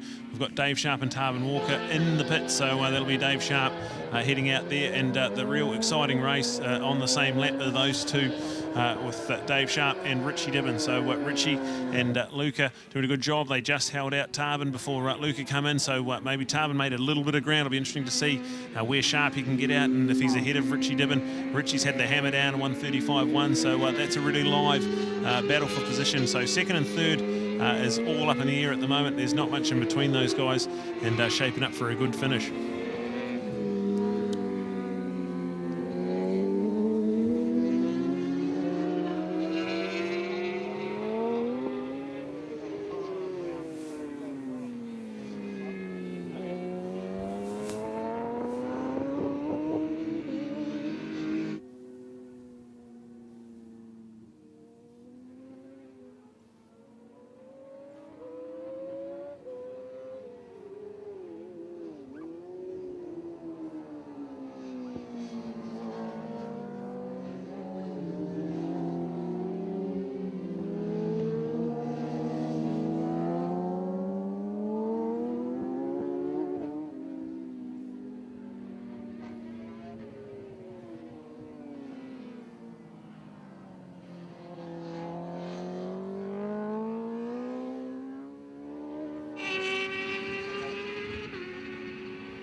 All right, we'll give you an update here at the moment. An hour and 42 gone, an hour 17 to go. So we are starting to get towards the rear end of the scum, but we're about the midway point roughly at the moment. Mitchel Reese, he's given it to his father, Tony. Tony's out on track at the moment, and Tony, 1:37.5 that last time around. But interesting to note, the fastest lap of the race, a 1:34.1, over a second quicker than what Damon Reeves did last year. So that's really saying something. We had a way better day weather-wise last year, and Damon Reeves with a 1:35.2 it was. That was the fastest lap last year. Already, big brother Mitch is over a second quicker than that, making a real statement. Yeah, people don't get to see the interesting thing for me is the dynamics and stuff of Team Reeves. Everyone looks at Team Reeves from the outside, and man, they have a great image and everything, but they are a motor racing family, and they live it. Okay, so it's their whole life. They sacrifice everything for it. The girls in the family do everything for racing, and those two boys, like Tony, an internationally classed rider as well, with some huge success, and like an absolute legend. Probably the biggest legend of Wanganui, still so dominant, and ridden for so many years, like from 25 years from his first victory till his last one. But he's handed over and he's trained these boys up. But those two they don't give in to each other, and I suppose it's like me and my brother as well. Like, he absolutely destroyed me at mountain biking, and I used to beat him up. So we have the strengths and stuff. But Damon has gone over. He's got international success, and we just touched on it before. Mitch came up and he said that he's been putting in the hard work. Like, Damon's success has inspired everyone over here in New Zealand, and it's definitely inspired his brother. So he's just gone out and picked his lap time. But then in saying that, Zach's come along. He's like the little cousin, and he picked his pocket there to be leading the leaderboard on the other little challenge that we had today. Yeah, I think Zach Fuller will come away with this weekend with a big smile on his face, regardless of the result here in the 3 hour, to beat the team bosses, so to speak, in the lap time challenge. I mean, that's what it's all X's and O's in road racing. Lap times mean everything, really. Yep. So that's it, really. And to have that big CB500, the handlebars nearly dragging on the ground. So, some awesome stuff to see at the lunch break. And this is impressive from Richie Dibben as well. He's got a 1:35.1, so that's quicker than anyone went last year as well. Yeah. And pretty new to the 1,000 as well. So, all positive signs for him heading into the summer as well. Definitely. That's what we touched on before. We're really looking forward to it. He's jumped straight off a 600. He jumped onto a 600 and was fast straight away. So, motocross boy and world class. We've had internationally classed guys out here, and Richie can run with him. Same, he's travelled all around the world and does New Zealand proud. Jumps onto the 600, phenomenal fast on that. Goes to Australia, super fast when he went there, which is something that all of us in previous years have sort of struggled with. Those guys have got factory kit, so it shows the level of his riding and his expertise as well, with having Brian there, and the class of machinery that they're building. And then today he's jumped onto the bike and faster than Damo and Scotty Moyer were doing last year. So it's just ramping up, and this season's going to be an unbelievable thing. Absolutely. Yeah, he went down to the South Island to the King of Ruapuna a couple of weeks ago, and already beat current New Zealand champion Alistair Hugenbosen there, so he'll be feeling really good, and he's looking really good as well. Lines are neat and tidy, and in an endurance race it's easy to get caught up in cruise mode, but he's doing a really good job, and that last lap around a 1:37.0, so yeah, he's right on the pace he needs to be on, and it's all shaping up pretty nicely. So an hour 46 gone, an hour 13 to go, and the update, Team Reese Racing out in front, Team Barracks team in second, Kawasaki Privateers, that's Dave Sharp and Tarvin Walker, that's third place for them. Fox and Fuller, a great young team out there, both on 600s. Team Dreamers, that's quite a cool name there. Malcolm Belski and Tim Moran, top 5 for them. The Doofus brothers, that cracks me up as well. Paul Jenkins and Jason Lamb, a couple of the characters in the pits there, awesome from them. Doing a good job on P6. We've got the two cool Suzuki's team of Michael Sorensen and John Sofo. They were down in 10th place early on this one, now clawed them way into 7th, so we're doing a good job. Roadkill Racing, Mud, Graham Jarrett and Mark Thornton.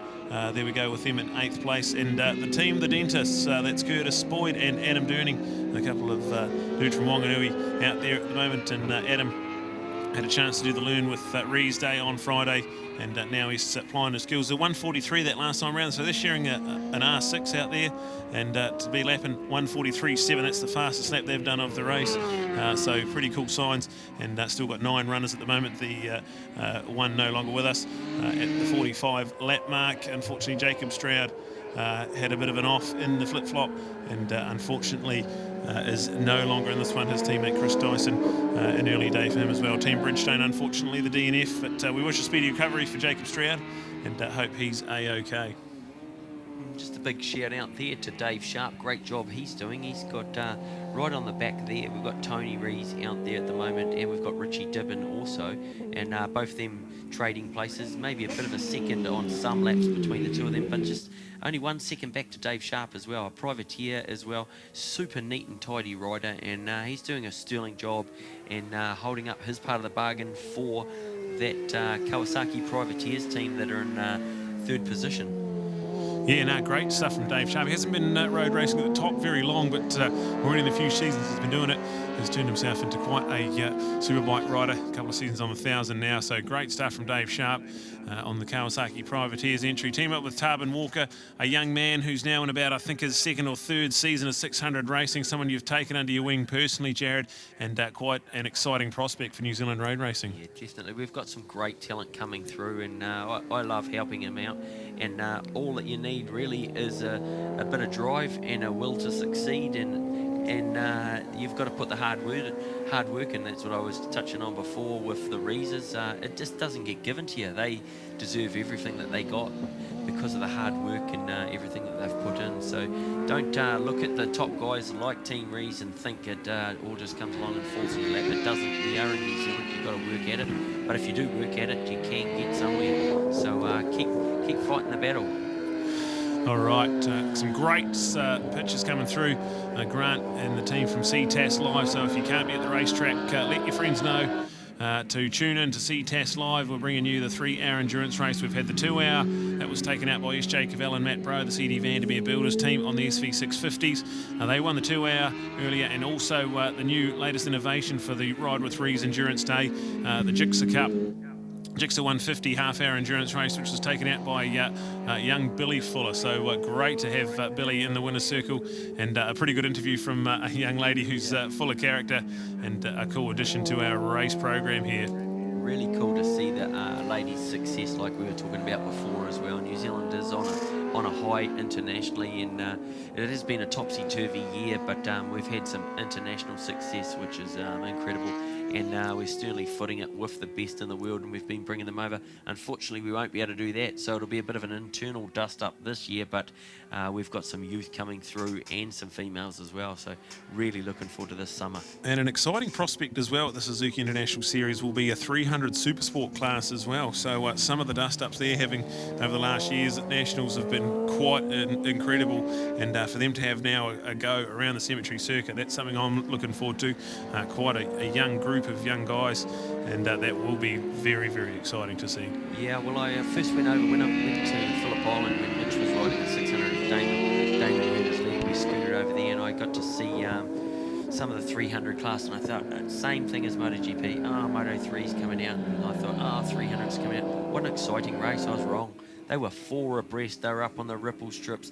And up at Auckland the other day, we had perfect conditions, and we had a 3-way, and it was exciting, man. Just because they're little bikes doesn't mean that they're going to back it off, man. Everyone gets a shot, so they all can be hero or zero, and they're not scared of laying it down on the ground either. So it's quite exciting to watch. Over the last few seasons, the 300 Supersport racing's just come on from strength to strength. Have obliterated lap records at every track we've gone to, and some really, really you've got guys like Nathaniel Diprose. I mean, he's a former 600 Supersport competitor. He's a former Superlight champion, and coming back to 300s because it's fun and it's exciting. And there it is with the update. So we're nearly 2 hours into this one, an hour 52 at the moment. So nearly that 2/3 of the way through the race. We're going to come up to those half-hour increments where the pit lane starts opening up and we get some rider changes. And at the moment, well and truly in command of this one, it is Team Reeves Racing. Tony's out there on track at the moment, and we can see him through turn 6 into turn 7. Pretty cool left-hander there for a Superbike. You just got to be careful of the apex, grab the exit and give it a handful. Flow into turn 8, awesome sweeping left-hander. And then we go into the new innovation. We're using track 4 here for the weekend, and this is the only time we use it. We go back right instead of around turn 9, and then left again around and use all of the National Club circuit over the far side of Bruce Mclaren Motorsport Park, and a little bit nostalgia using that corner over there, as we touched on some of the good old days when that was the only track we had here at Taupo. And man, there was some good battles going on over there. I remember Dennis Charlotte used to strangle the 250 Proddy machine around there, or some of these Suzuki Series races back in the Tim Gibbs days, late 90s, early 2000s. Yeah, we'll touch on a bit of nostalgia, a bit of the good old times, love machine. Yeah, definitely.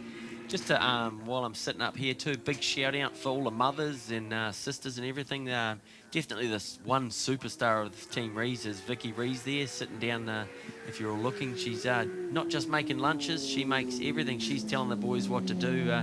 She doesn't change the tyres. You get people like myself to come along and do that. But the driving force behind any great champion is a lot of the time the one that holds the keys and tells everyone what to do. So Tony doing a great job out there, but he's getting told what to do by Vicky, and big shout out to all the mothers and all the helpers making this event possible. Yeah, brilliant. Full credit to Team Reeves Racing. It's their idea. This is the Learn with Reeves weekend, and started with the Learn with Reeves Friday coaching day. And everyone I've spoken to that attended that got a lot out of it, and fantastic to see. Just bike setup, bike positioning, body position, track lines, just stuff. You can't do as many track days as you want, but until you learn from the masters, you're not going to have that X factor. So the Learn with Reeves day on Friday, great to have them there. Then we had the track day yesterday where we used track 4 and got excited. I'm seeing Mitchel Reese passed out some pretty good laps as well. He's already got a 1:34.1, so way quicker than his brother Damo did last year. So he'll be able to tell him that on the phone later on. Hopefully Damo can watch a bit of this on Ctas on demand. This will be available on demand in the next couple of days when Grant loads it up there. So fantastic stuff here. Richie Dibben has impressed me as well. He's still out there in the 136s, so a 136.5 last time round. But look at Tony. Yeah, he's a wily old fox there, so 136.6. I think that's the fastest I've seen Tony clock in. Do you know why? Because he's seen a little green bike ahead, and he's got, look at it, he's got a tiger on his tail as Sharpie, and Sharpie's responded as well, which is a great thing. And this is the cool thing about a long race, is Tony's feisty as, and he wants a good little dust up. He hasn't been riding, he's bedded the pads in, the boys are fast, and Tony's a multiple New Zealand champion, and he's got a victim in front of him and that he's chasing after. But matching Richie Dibben as well, who's the up-and-coming next superbike rider as well. So it just shows even the old boys out there can still pull the trigger at an extremely good pace. Yeah, absolutely. This track's pretty cool for that as well. It flows very nicely. The corners lead into the next one's quite good, and a really cool track. We have a 3-hour endurance race on, but we're already 2 hours into this one. We've got an hour and 4 to go, and starting to get down to the crunch. We're about ready to get the pit lane fired up, because some of these guys are going to come in and change over. This will be the last stint for the riders that started this race. They've already done 2 stints. This will be the 3rd and final stint for them. So pretty exciting times ahead as we see someone already into the pits. We've got Adam and Curtis. I think that might be Curtis coming in to give Adam his final stint at a 1:43.1. So Curtis is starting to drop the hammer, and there's some pretty good personal bests there. The team down in 9th place is putting in some pretty good lap times. So some battles within battles. We keep it all excited here at Bruce Mclaren Motorsport Park for the 3-hour senior endurance race. At the moment, Team Reeves Racing are well and truly in control of this one, and he's having a battle on track with Dave Sharp, but Dave's actually 3rd overall in the race with Tarvin Walker. But there we go with those guys there. So that was Dave. He just locked the fastest lap of the race for him, so it's pretty cool to see him getting pushed along by Tony Rees, and Sharpie's responding. That's 3rd place for him, and Tarvin will be ready and waiting to do his final stint in just a few moments. Yeah, great to see. Sharpie has been doing a lot of riding. Tony hasn't been doing a lot of riding, but you put the two out there, and yeah, Oh, there we go. Tony has a little look down the inside, can't get the job done, and Sharpie responds. Very good ride, and great to see this. This is the beauty of endurance racing. And of course, these will be half an hour old, these tyres and brakes and fuel loads. And so, that's definitely pretty good to see these guys still sending it like they are. Absolutely fantastic. So an update, Team Reeves Racing in first, Team Barracks in second, Kawasaki Privateers in third. We've got Fox and Fuller, the team in fourth place, but they are in the pits. So that will be time for Zach Fuller to go out there and do his final stint with 1 hour and 2 left in this one. The Dreamers are in as well. That's P5 for Malcolm Belski and Terry Moran. Terry out there on track at the moment. And then we've got the Doofus brothers, Paul Jenkins, Terry Lamb, Jason Lamb, in there. That's a good pairing there. P6, Mark Thornton and Graham Jarrett. That's 7th for them. Michael Sorensen and John Sofo. That's their team in 8th position. So keeping an eye on all the action out there. 8 runners still going in this one. And I think Tony's just got the job done into the flip-flop. So there we go with Tony. And doesn't look like he's in a hurry to come in and swap. We've got Mitchell on the pit wall. He's just kind of got his helmet on. So can't be far away from a Team Reeves Racing change. But Tony at the moment, 1:37.3 that time round. Absolutely frantic. Just an interesting thing, like if I was in Sharpie's position out there, he's matched Tony's pace. Tony's come up onto the back of him, but yeah, he should sort of try and scoot onto the back of him here and see if he can hold him. He's done a great job. He has got some strong spots. Both of them have some different strong spots, but if I was Sharpie, yeah, I'd be really trying to go for this challenge and take Tony up on the challenge. All right, we are nearly down to the final hour. 1 hour and 1 minute to go, and shaping up quite nicely for a finish here. Team Reeves Racing's got a bit of a lap and a half advantage on anyone else, and Richie Dibben still out there on track at the moment, but can't be far away from coming in and letting Luca Durning do his final stint. We've got Dave Sharp and, like we said, Tarvin Walker ready to do his final stint as well. Zach Fuller now out on track, so Zach Fuller starting his final stint, and it'd be pretty cool to see you've had your 2 half-hour sessions, you're into your third and final session for the day. Get yourself quickly onto the pace and see what you can do. He'll be pretty keen to come away with this weekend with some personal goals hit and get a good marker to move forward for his season. Yeah, up at Hampton Downs the other day, he was struggling for setup. Like we gave him the bike, but we got some. It was Damon's spare bike, and we were just robbing bits off it after I was a little bit too handicapped to ride the thing. So it's good to see. We threw some of Josh Hook's suspension in, and quite a few of the bits that Damo had found from Australia, and it didn't work. So he was very fortunate to get the help, and you could see the difference. He was doing 11s up at Hampton Downs. They put some new suspension in. Leroy did his magic, and boof, straight away into the 8s. And how he's riding at the moment is exactly why I gave him the bike. He's an unbelievable, beautiful style and talented rider, and it's great to see him out there doing a sterling job for Team Reeves. Going to be an interesting thing, like obviously 30-minute stints, but yeah, how good are these tyres? So this will be the telling one. Zach's coming in for his last little go, but how well are his tyres hanging in there? Tony's, when I went down and had a good visual look at them, he just said that the brakes weren't coming in, so he bedded those in and just reaffirmed his rear tyre looked great as well. So, and he's still been consistent, matching Dibben there for pace. So yeah, it's going to be interesting. Last little hour stint. It's really coming down to an hour race, really. Yeah, this is going to be all on at the moment. So a couple of laps ahead of anyone is Team Reeves Racing, but the battle for second and third position is separated by just seconds now. We've got Dave Sharp and Tarvin Walker have taken over second place, but I think we've got Richie Dibben and Luca Durning. They're about ready to do a rider change, so we'll keep an eye on that one. But the battle for the podium is absolutely anyone's. Zach Fuller and Hamish Fox. They are a couple of laps off that podium fight at the moment, but as we saw in the 2-hour race, anything is possible, and the podium got a real shake-up in the last half hour of the race, so just hang in there and keep yourself handy to the pace for the sharp end of this one. So we're into the final hour, 58 minutes to go, and this is going to be pretty exciting, I think, Love Machine. It's one of those things, when you look at it, 3 hours seems like a long time, but now with only 58 minutes to go, it feels like we've only just sort of started. Oh, it's pretty easy for the riders. They're just sort of sitting on the bike doing not much else, but you try talking for 3 hours. She's pretty pretty hard. You do a good job, and just wanted to touch on that one too. Was Neil Ritchie? Big shout out to you, absolute legend of the sport, and he's up there at the motocross track. Hopefully everyone there is staying safe.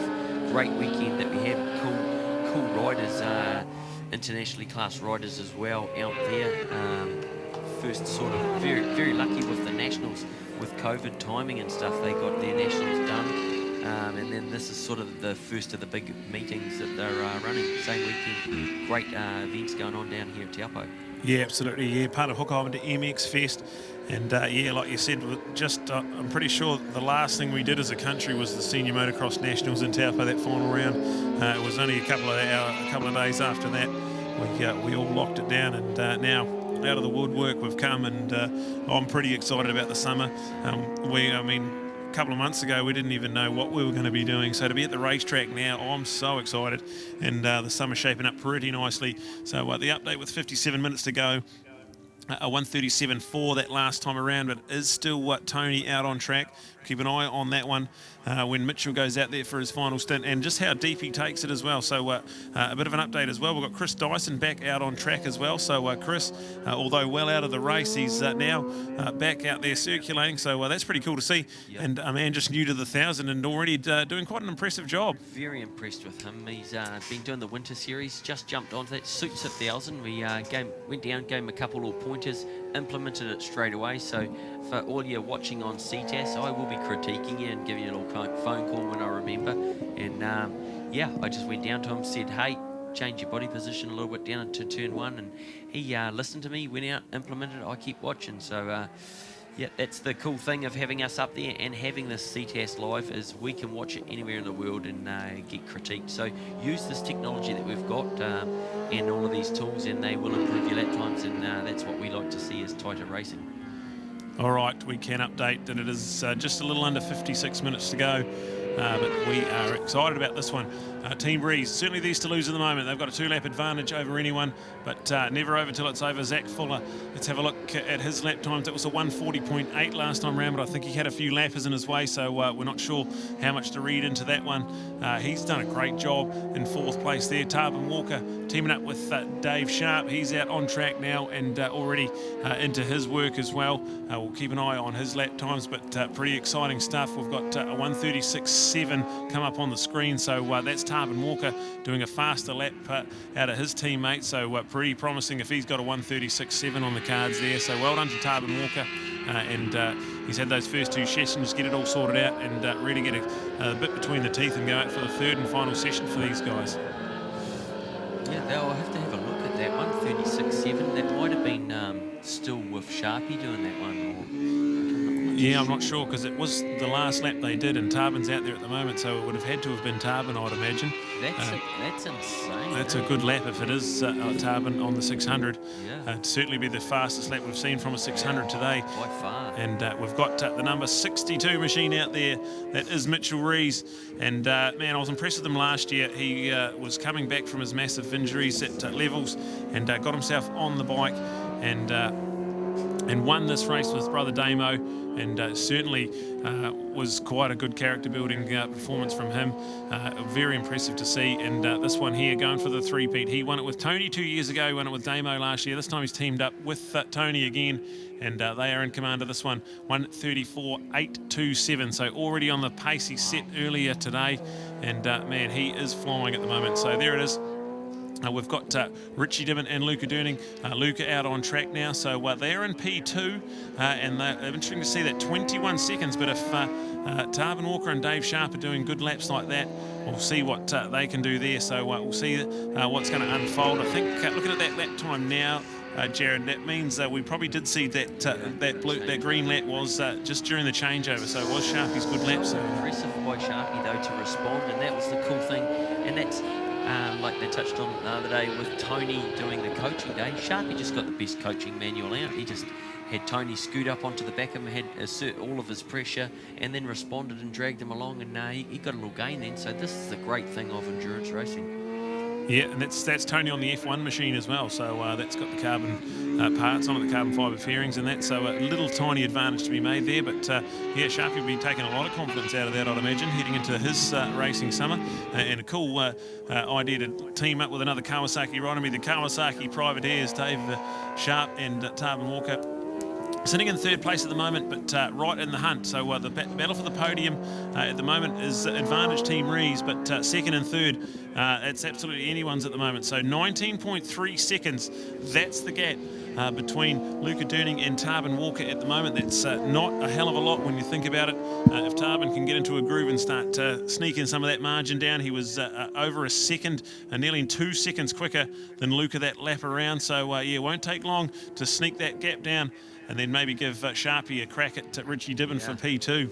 And Sharpie's looking super sharp at the moment. That was, if he can maintain the pace that he was doing. But he's got his bike set up. He's got that Bitubo suspension in there, and he puts a lot of time and effort into his setup. And look at his physical conditioning as well. Smaller, very fit man, and yeah, he's mentioned it. So this is great. Those front two boys are pretty much factory, aren't they? They're factory Suzuki and factory Honda, and we've got two privateers that are just doing it by themselves, funding it by themselves, holding up third position. All right, back there in fourth, Zach Fuller at 140.714, so he's pretty neat and tidy as well, doing some good laps there, and pretty promising. We've touched on how cool it was at the lunch break with the Honda Hot Lap Challenge, and took the fastest lap, and bet guys like Aaron Slight, Mitchel Reese and Tony Reese, so that'll be something to tell on the way home for sure. His sister Billy won the 150 endurance race earlier this morning. So a fantastic day at the office for Team Fuller so far, and Zach doing a great job there in fourth place. His teammate Hamish Fox, only about his second or third ride on the 600, so the H Fox contracting man there with a big 600 Supersport campaign for this summer. So excited to see what he can do. He was an accomplished 300 Supersport rider last summer, so this is quite exciting for those two young men. Team Fox and Fuller out there. That's P4. Malcolm Belski and Terry Moran, a couple of guys from the bottom of the North Island there, and they're calling themselves Team Dreamers, Malcolm and Terry, so good guys, and having a lot of fun out there. P5, pretty handy results so far for them. They've got a lap in hand ahead of the team in 6, which is Paul Jenkins and Jason Lamb, so yeah, cool stuff from them in P6. Michael Sorensen, John Sofo, that is 7th for them on the two cool Suzukis, so they have just logged a 141.7, so that's the fastest lap for them of the race, and that's the top from 5th to 9th. That's the fastest lap of anyone in that group there, so pretty promising stuff from those guys, and the two cool Suzuki's guys in P7, and they were down in about 9th or 10th place earlier on in this moto, so they just keep on sneaking up and up and up.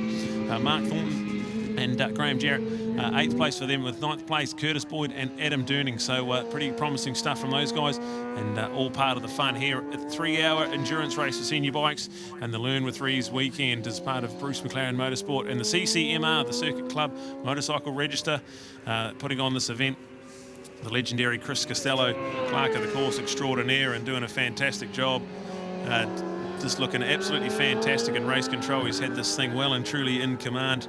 A bit of a hiccup with the safety car. We're not sure what happened there, but we'll let him pay that fine at the bar later on. Yeah, two of them.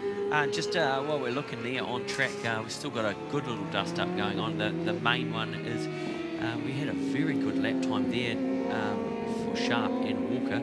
Walker has really come out, and he's done a 39.5 and a 39.7, so he's put the hammer down, so this is going to be interesting. That was the discussion that we were having over dinner last night, and a nice salad while the team was sitting down, was put yourself, and that's the main thing that I keep saying to people, put yourself in a position to enable yourself to win the race at the end.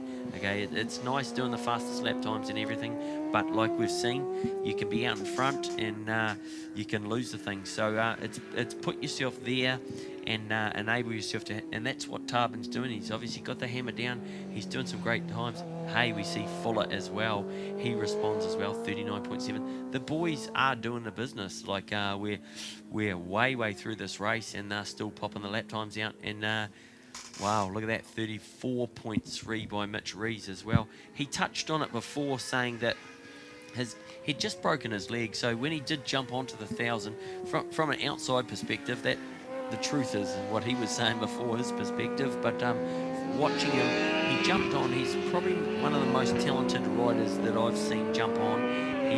Oh my God. 1:33.8. That's a qualifying time. This is incredible stuff. I was just about to give him some compliments, but maybe we just need to stop doing that, because he's going to give himself his own compliment. That's not that time. When he first jumped on the 1,000, he was it was me and Damo into it, and he thought, hey, I'm missing out on some attention, not hanging out with the rest of the family. So he came along, jumped on the 1,000. He was fast straight away. He was an incredible rider, and he's just got stronger and stronger. There's been nothing in it between the two of them. Unfortunately, he hurt his ankle, and that really would have annoyed him. He had that bad thing where he had to get the surgery on his ankle, and same with Damo as well in Australia. So he's taken Damon's rides, went over to Australia, and they took me over as well. He did not disgrace himself at all. Hadn't ridden a 600, jumps on, and he's up there with the top 600 guys as well. He's come back, he's got that ankle fixed, and he's been working as well. And now to do that, to lift the level, we haven't been doing any riding, we haven't been doing anything. He's just been getting annoyed that Damon's getting all the attention, and he's going to drop down to the number 2 child. So he comes back and tries to scalp it, because he just got scalped before in that other race by Zach Fuller, the cousin to him, really. Oh, the hot lap challenge, yeah, that'll be hurting. He'll be using that as motivation. I noticed before you said you had a salad there, Love Machine. What sort of salad was that? That Caesar salad, was it? Liquid salad. quite a few of them. Yeah. Oh yeah, I've been partial to a few of those salads in my time as well, actually, to be honest. So we're getting into the business end of this one. 46 minutes to go, and Team Reese Racing, and at the helm at the moment it's Super Mitchell out there at the moment, number 62, and that one there with 62, Mitchel Reese. He's leading this one, 1:35.3 that time around, but he had a couple of lappers to contend with, so still with the hammer down. It'll be interesting to see what sort of heaters he can get. He is absolutely pushing on that CBR 1000R Fireblade with brilliant stuff there. Back in second place, it is still the pairing of Richie Dibben and Luca Durning. Luca at the helm at the moment, 1:41.5, so consistent, solid lap times from Luca. He's done a great job here for Team Barracks, and he's got a 12.9 second advantage over Tarvin Walker at the moment. So pretty much matching Tarvin's time that time, a 1:41.1 for Tarvin, and a 1:41.5 for Luca. So not been able to eke into that gap. And in about 15 minutes' time, he'll hand over to the 600 Supersport New Zealand champion and Richie Dibben to bring this race home for Team Barracks. So the battle for the podium, there's only 12 seconds in it at the moment. A further 2 laps off the podium battle. Zach Fuller and Hamish Fox. Got Zach out there still in the 1:40.9, so pretty consistent.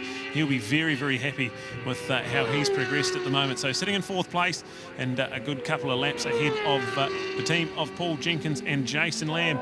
They have now got themselves up into P5 and a 36-second advantage over Malcolm Belski and Terry Moran, but not sure what sort of sequence they're on pit stop-wise. We've got a couple into the pits now, so we are into that final 44 minutes, so we'll start to see some of the riders changing and swapping over and sending them off on the final stint. So the team at the moment in control with a massive 3-lap advantage. It is Mitchell and Tony Reeves. They are Team Reeves Racing. Mitchell with a 1:33.81, so absolutely flying, and he'll be able to tell his little brother over in the UK I've obliterated your course record at Bruce Mclaren Motorsport Park, track number 4, where we, instead of going to turn number 9, which is an awesome screaming right-hander, we just come back and drop right and then throw it left again and use most of the smaller circuit on the southern end of Bruce Mclaren Motorsport Park, right next to the Taupo race course. So a cool little addition, great little point of difference, a great little place so we can shake it up and give 600s a bit more of an advantage versus the 1000s, because we've got senior bikes out here, a mixture of 600s and 1000s out there, and a great place to watch motorcycle racing. The Bruce Mclaren Motorsport Park, we are into the thick of it, 43 minutes to go in the 3-hour endurance race, and so far it has been all Team Reeves. They've got just a little over 2-lap advantage, and we'll see Mitchel Reese about to cross the line on another flying lap and see what sort of times he's putting out. A 1:36.1 that time, so Not quite on the pace he was showing just before, but I think he had a few back markers to get through. So we'll keep an eye on those lap times there and see what sort of personal best Mitchel Reese can get. About 1:33.8 at the moment. 76-77 laps complete now for Team Reeves Racing, and 74.5 laps for Team Barracks. On the other lap there, 74 laps for the Kawasaki Privateer. So that's a live battle at the moment. It's got Luca Durning in second place, but it's got Tarvin Walker in third. There's only 12 seconds in that gap last time around. Luca crosses the line with a 1:42.6, and we've got Tarvin in and out of the flip-flop now, flying out of turn number 14. Let's have a look at what sort of lap time Tarvin's got. He comes through with a 1:41.6, so takes over a second out of that, so it's down to 11.2 seconds. Well and truly all on for the battle on the podium. It's got about 2.5 laps back to fourth place, so the podium positions are pretty much set. But what order they're going to go in, we'll have to find out. Still a massive 42 minutes in this one, so not over by any stretch. And this one here going to come down to the wire as far as the podium shake-up's concerned. But Team Reeves Racing under control at the moment as part of the Learn with Reeves weekend.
Right, we are 2 hours and 22 minutes into this one with 37.5 minutes to go. And Mitchel Reese still in cruise control, 137.5 that last time around. So extending the advantage even more. We've got that battle for the podium heating up.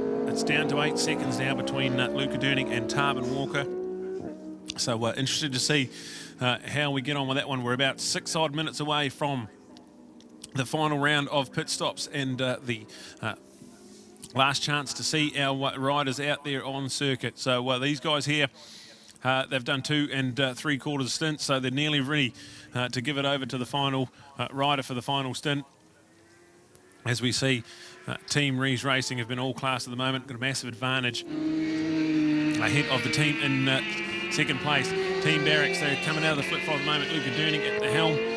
Crosses the line of 142.1. So pretty good stuff from Luca. Here we go. We'll see what Tarvin responds with. He is quicker, 141 flat, so over a second quicker. So that gap now down to 6.9 seconds. And that is a live battle for position 2. So second place certainly up for grabs as we see Luca Durning and Tarvin Walker, and waiting in the wings is going to be Dave Sharp for Team Kawasaki, and for Team Barracks Racing, Richie Dibben, the next hot prospect in superbike racing in New Zealand.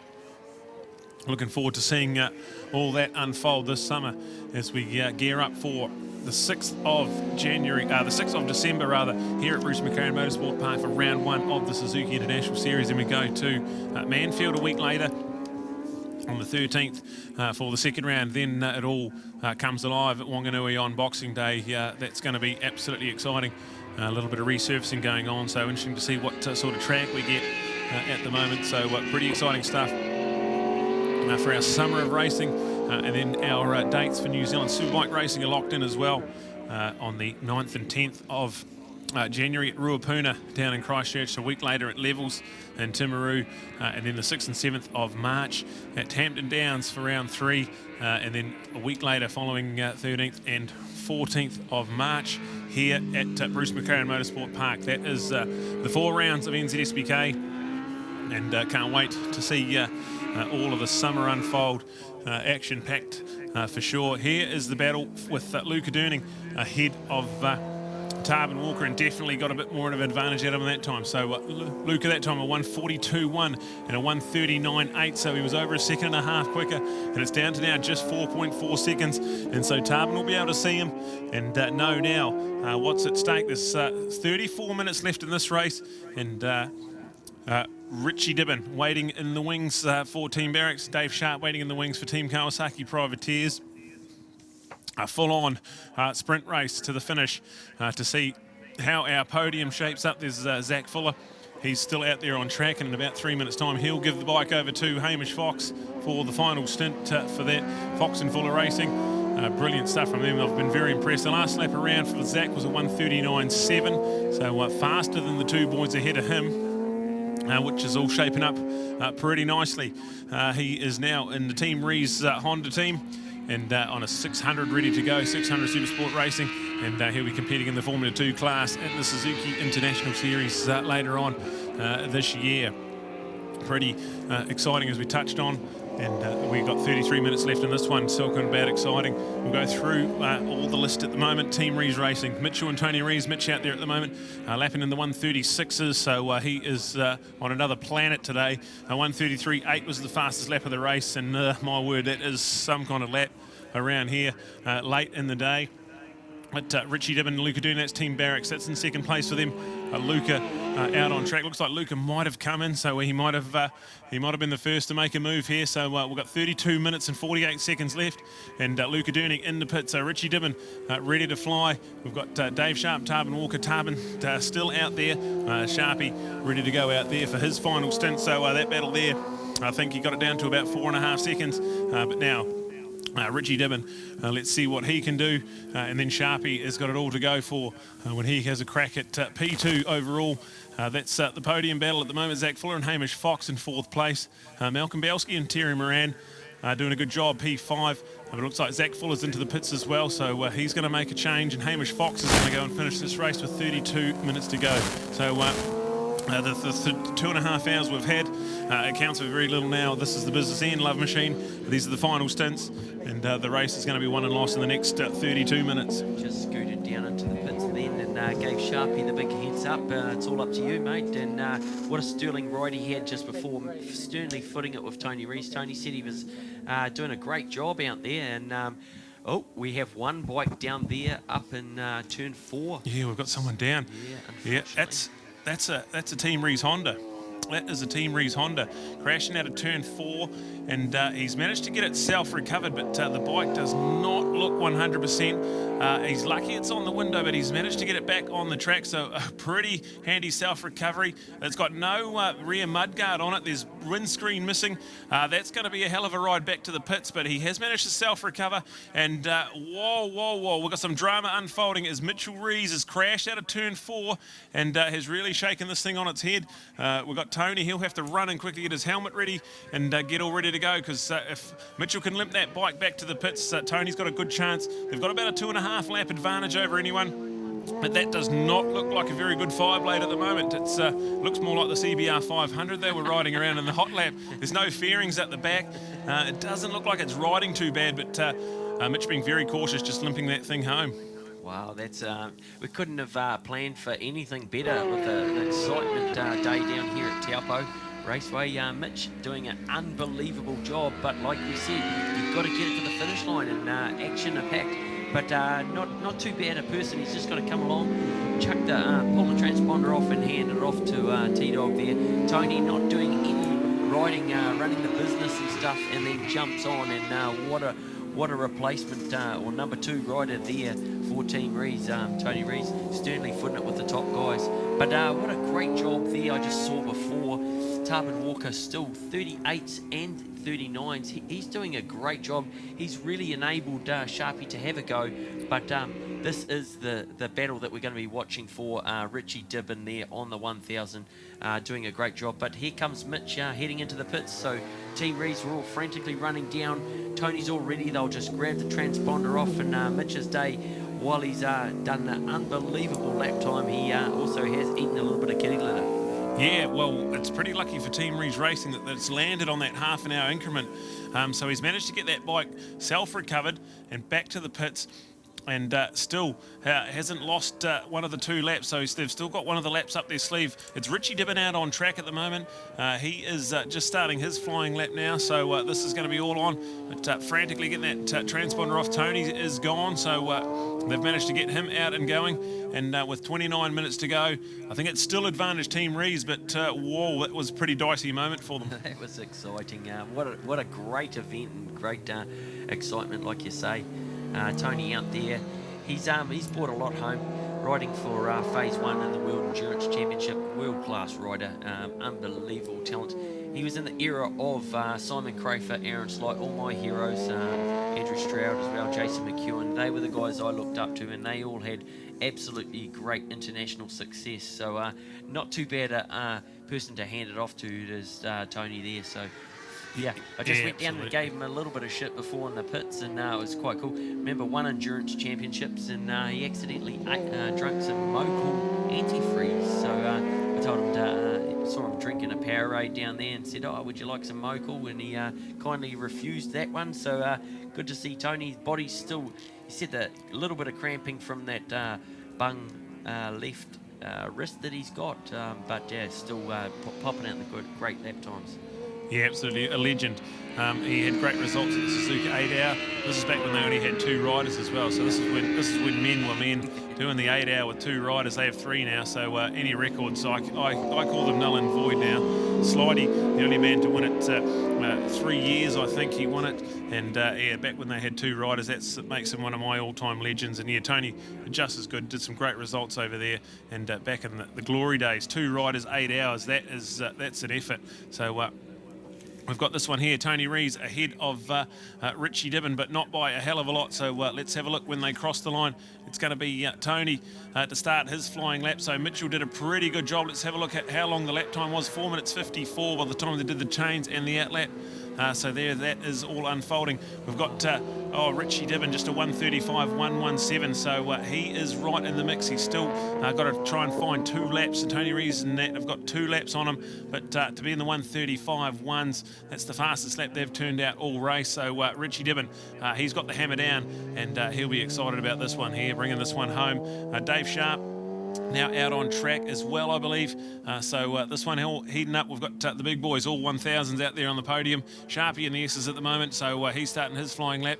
And then Tony is getting reeled in by Richie Dibben, but all that will do is get 1 lap back for Team Barracks. They're going to need to find something else, maybe another mishap, or maybe some of that cramp you talked about to really set off for Tony Reeves. Let's see how this one unfolds. We've still got 26 minutes to go.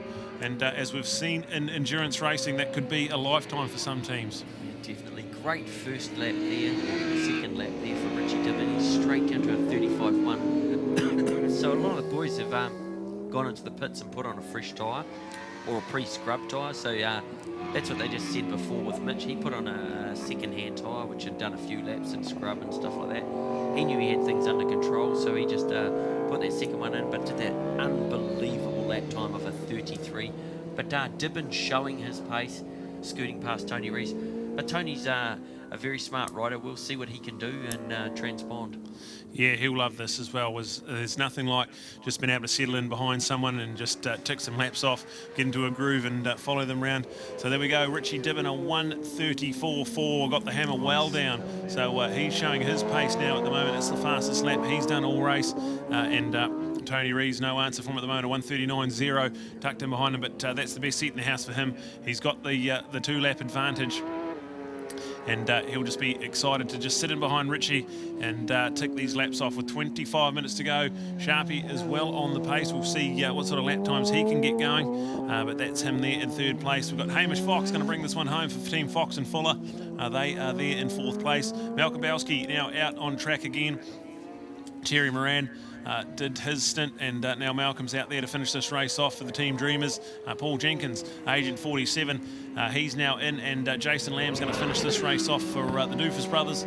And 2 cool Suzukis is now just 1 cool Suzuki, as we found out our thoughts with John. He's not feeling well, so Michael's actually done most of this race on his own. So non-classified in 7th, but still, as far as the timing is concerned, coming up in 7th place. But by the time we get to the end of this race, one of the riders must have done a 45% minimum race distance, so that'll cancel that entry out, which is unfortunate for him because lapping pretty well. And to see, I think it was in about lap 15 they said that John pulled in, so he's done quite a good stint on his own, and to be still lapping in the 1:46s, got to feel pretty good for him. But unfortunately, as far as the overall results are concerned, a non-classified result there for the team in 7th, 2 cool Suzukis.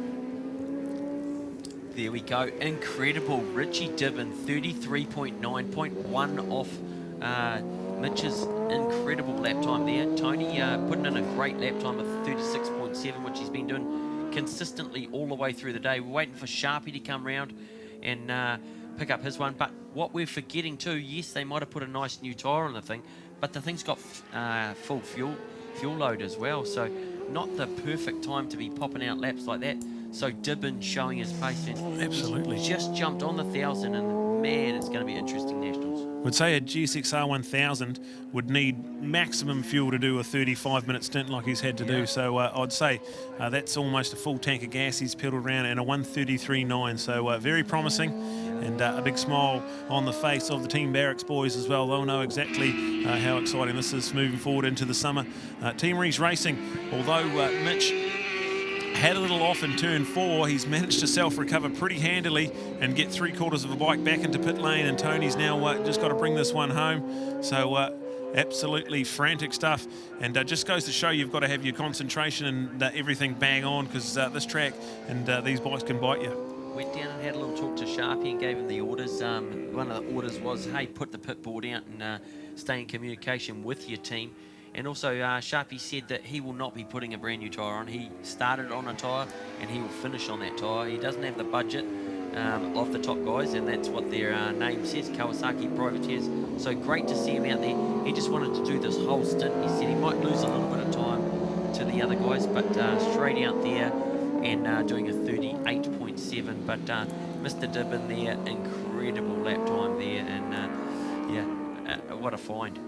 It's pretty incredible because this track is a little bit more brutal on the left-hand side of the tyre. So to run a whole set of tyres, I mean, they may have potentially turned it around halfway through the race, but that is an incredible effort on 1,000 to do an hour and a half's riding on one tyre.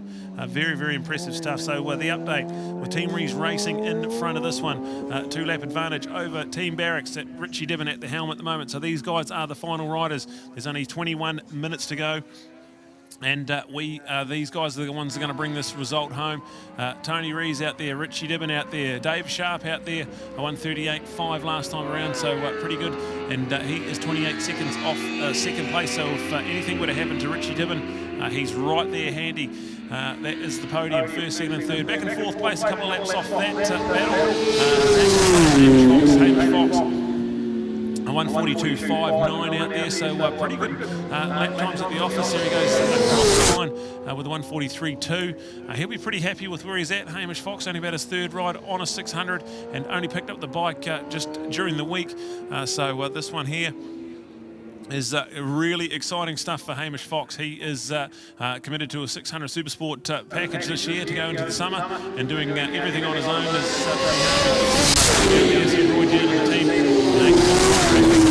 Looking all good for the summer. Malcolm Belski and Terry Moran, they were on the podium in this event last year. They find themselves in P5 now, but these guys are having some good fun out there. And Malcolm out there doing 1:42.0, so still got some pace out there at the moment.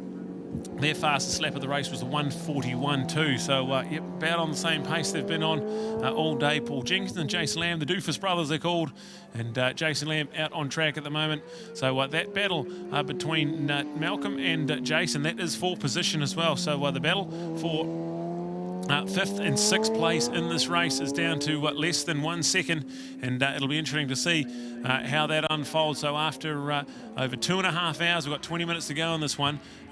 Less than a second between the guys in fifth and sixth place. We've also got Michael Sorensen, John Solfo. That's the team of two cool Suzukis, but unfortunately John not feeling well, so Michael's been doing most of the riding, and unfortunately will be over the 55% maximum quota for the team racing here, so he'll be disqualified from this race. Mark Thornton and Graham Jarrett, Mudd, doing a great job there. These guys were right in the mix there with a 1:53 last time round. 1:45.3 is their best lap of the race, so they'll be pretty happy and just keen to get this one home with 19 minutes to go. Curtis Boyd and Adam Durning, they are 13 laps off the lead, but still lapping in the 1:44, so doing a pretty good job there. They're a couple of laps back off the team of Mudd and Mark, so 8th and 9th there, and Chris Dyson, Jacob Stroud, non-finishers in this race. So again, a speedy recovery to Jacob Stroud. Hope he's all well, and hope to see him on the racetrack pretty soon. But the man I'm looking at on screen, Richie Dibben for the Barrack Sports Bar, and Total Span Wanganui, absolutely brilliant. This man is a supermotard legend in New Zealand road racing, and went on to the 600. Had a little bit of indifferent luck his first year on the 600, but still showed how quick he was. Went over to Australia in the ASBK and showed really, really good space and some promising results, and then brought that back to New Zealand and set off. Again, not the best of luck in the Suzuki Series 12 months ago, but then by the time we went racing at the Nationals, he turned it on. Clean sweep at Ruapuni, won all 3, including the Grand Prix. Won 2 out of 3 at Levels the week after, and really firmly put himself in the driver's seat to take over the 600 Supersport title, which he won in emphatic form. So that was the number one for him. He then thought, I'm going on the 1,000, so he's got the GSXR 1000, thanks to Bernard Racing, and given the 600 to Lucas. So now there's 2 bikes in the Barrack Sports Bar team, and they've done a great job today in the 3-hour race. 18 minutes to go, and they are in second place, 33.6 seconds ahead of Dave Sharp and Tarvin Walker in third. So it will appear that one there is looking pretty comfy at the moment. 33-second gap, and the fastest man on track at the moment, Richie Dibben, at the helm. So all looking good for the Barrack Sports Bar. We talked about Kawasaki Privateers. Dave Sharp, that's got to be one of the rides of the day. He showed good pace in the middle stint, and to know that he's doing this race here on one tyre, that's pretty cool for him. Tarvin Walker, he's shown some impressive pace throughout the day as well, so he'll be pretty happy with that. Zach Fuller and Hamish Fox, a couple of young dudes on 600s, they're in 4th place. 5 laps off the lead lap, but they are still lapping the 143s, and Hamish's first real good long ride on the 600. We've got Malcolm Belski and Terry Moran rounding out the top 5. That's the update we can give you at the moment, as we've got 17 minutes to go, just 17 minutes to go, and things are starting to look like they're under control, but we saw with Mitchel Reese having a little off that anything can happen in endurance racing, and we'll see how this all unfolds. Brilliant stuff from all our team here at the Marshals, our clerk of the course, Chris Costello, Jane Percival, our steward, and all the team behind organising the Ride with Reeves weekend. Here we're into the 3-hour endurance race, and joining me in the commentary box, an absolute privilege to have one of the young stars of 600 Supersport racing and on the Tarvin Walker Racing entry today. Tarvin Walker, welcome Tarvin, and well done today, mate. Yeah, thank you. It's been a mega day. It's come real good. It's nice and dry out there, and a little bit cold. I think that's why I've seen a couple of crashes in the last couple of laps, but yeah, mega day. So did you have a number in mind, or you're pretty happy with the numbers you put up? Was it one of those days where you just wanted to go and see what happened? Yeah, well, we like doing this endurance before the season every year. It's a good lead up. You just get a lot of laps, and you can work on some stuff. But Dave Sharp and I rode last year and got a 3rd place, so we were hoping to at least back that up. All right, so good, man. I've been impressed with your form. Have you found it doing the Winter Series rounds, you've done AMCC and you've done the Hamilton round as well, are you finding that that's really improving your riding? Yeah, well, this year we're organised enough that we can go and do some of that pre-season testing, which in previous years we've just been trying to tread water really. But yeah, no, it's going really good, and I think I'm getting to a pretty good level to hit Tri-Series running. Fantastic, yeah, absolutely brilliant. So we'll give you an update here. 15 minutes to go, and Team Reeves Racing still in command of this one. They've got a 2-lap advantage over Richie Dibben, but Richie, I tell you what, Tarvin, he's been pretty impressive with the numbers he's put out in his first season on 1,000. Yeah, and not that much time he spent on it. I was looking at some of the lap times he did down in Ruapuna a couple of weeks ago, and it's just mind-boggling. Yeah, beating out, I think in a couple of races, our current NZ1. And as you say, it's Richie's first year on the Super.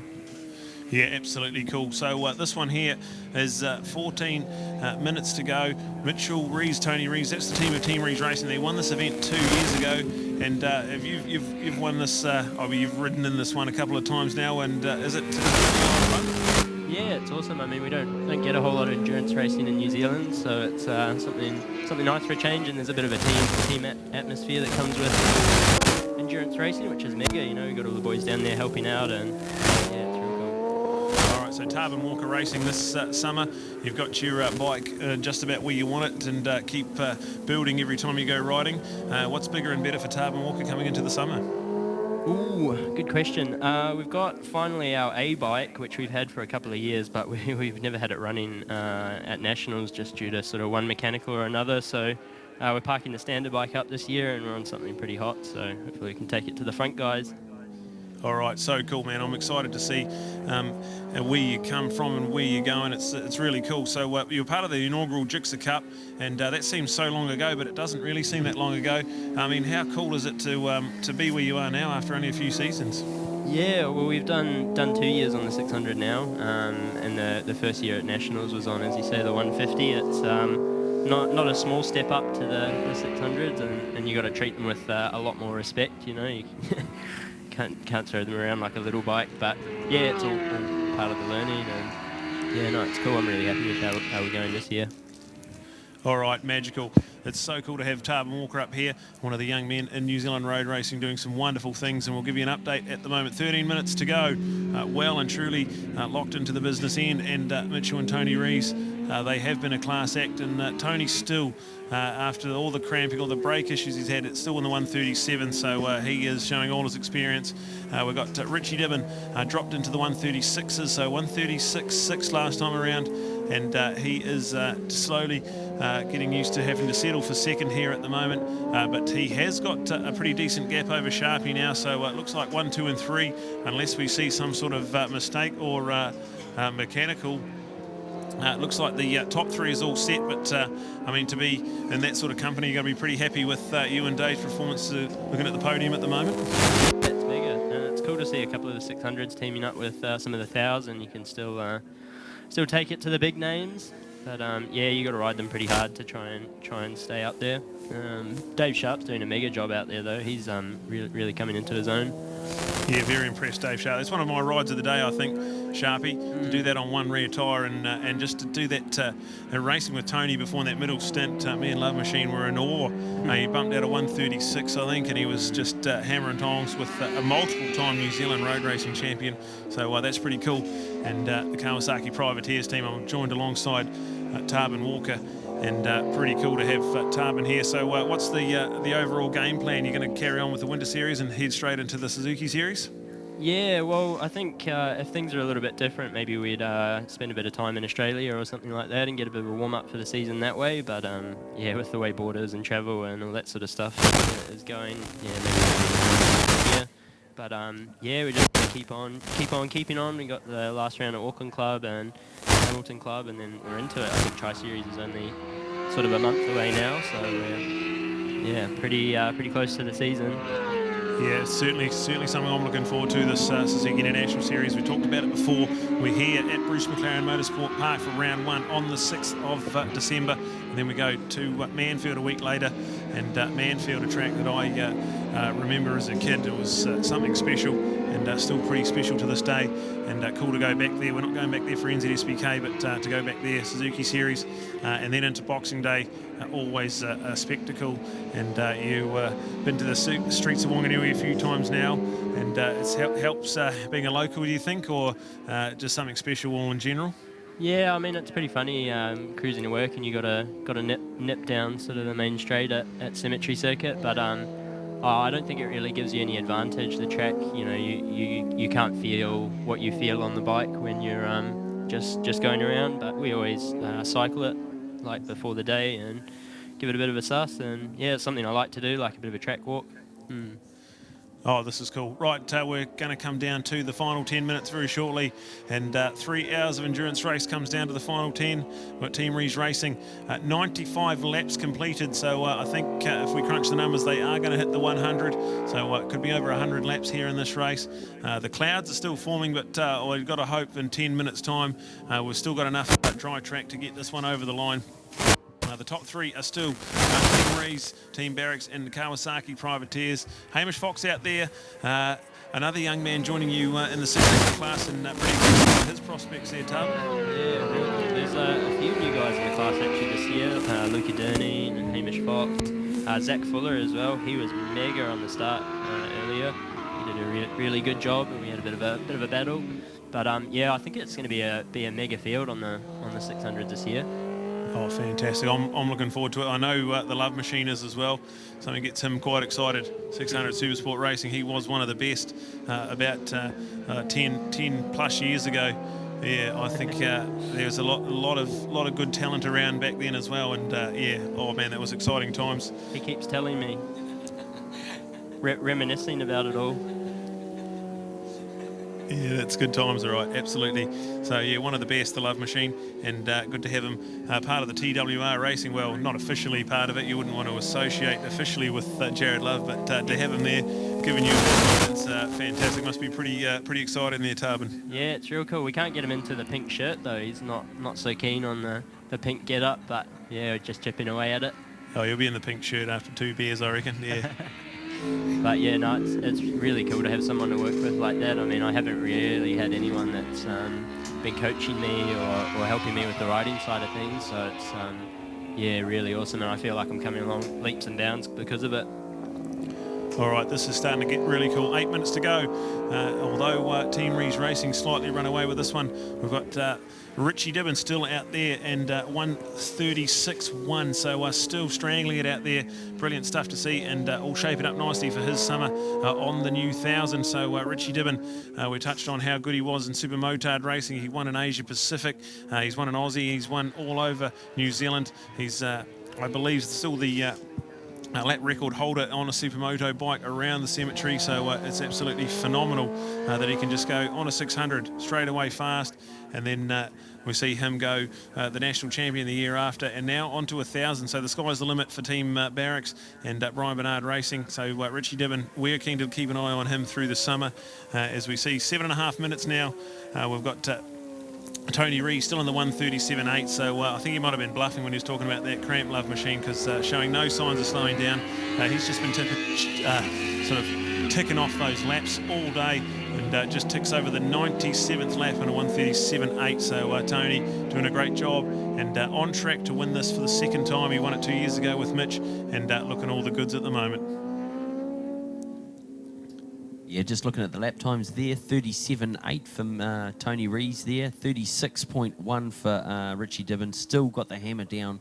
Absolutely great lap times. He's 0.1 of a second off Mitch Reeves' new, I think that's a lap record, I think, for this track. They're clearly faster than what Damo on that. So he'll be ringing up his brother tomorrow, telling him that he is faster than him at Taupo, but I think he may conveniently leave out that he has been scalped by Zach Fuller for bragging rights on that CB 500 little title there, and Tony bringing up the rear, I think, slightly even faster than him. So it's going to be interesting.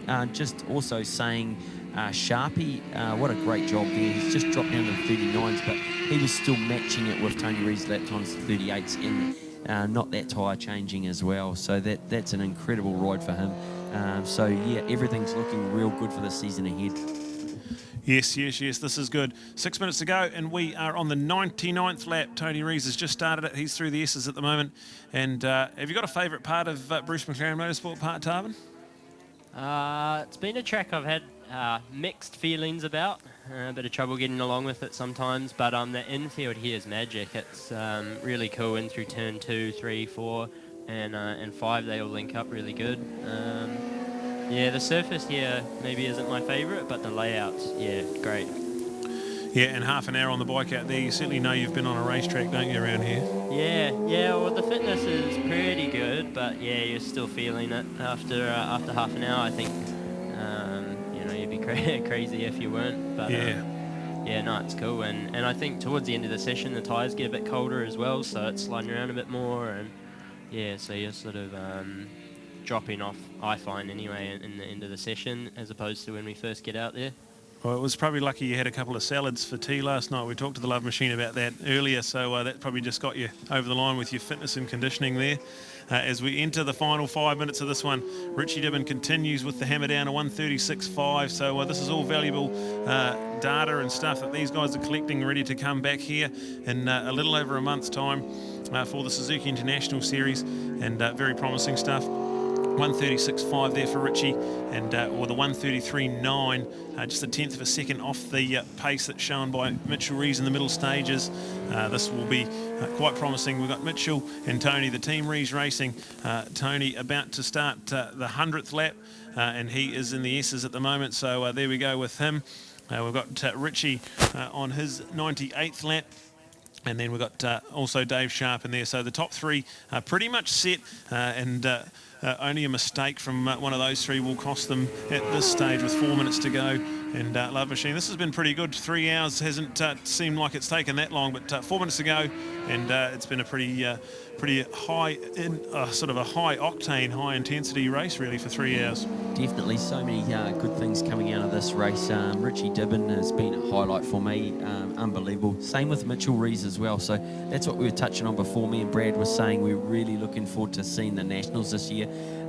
Yes, we've lost Damon Rees and Shane Richardson. They've gone off and doing international things, but it just shows the calibre that we've got with Mitch doing nothing, sitting at home and going to the gym, really sorting some things out, but showing some incredible pace, and saying Richie jumping on it as well. And cool, yeah, Sharpie as well. The club guys are lifting their level. He's a privateer, he's not factory backed. He's paying for it all himself, setting it all up himself, and same with what Tarvin said as well. So we're trying to get some more help out there. So instead of some of the big boys like Tony and that, us losing them from the sport, it would be great to continue and have those guys in there managing people and bringing on these younger guys that we've got, the great talent that are coming through in New Zealand. Yeah, absolutely. Very well said there, Love Machine. So awesome to see this one here. This is a great concept from the Reeves Racing team, as we've just ticked over 100 laps from Team Reeves Racing. So phenomenal stuff from them.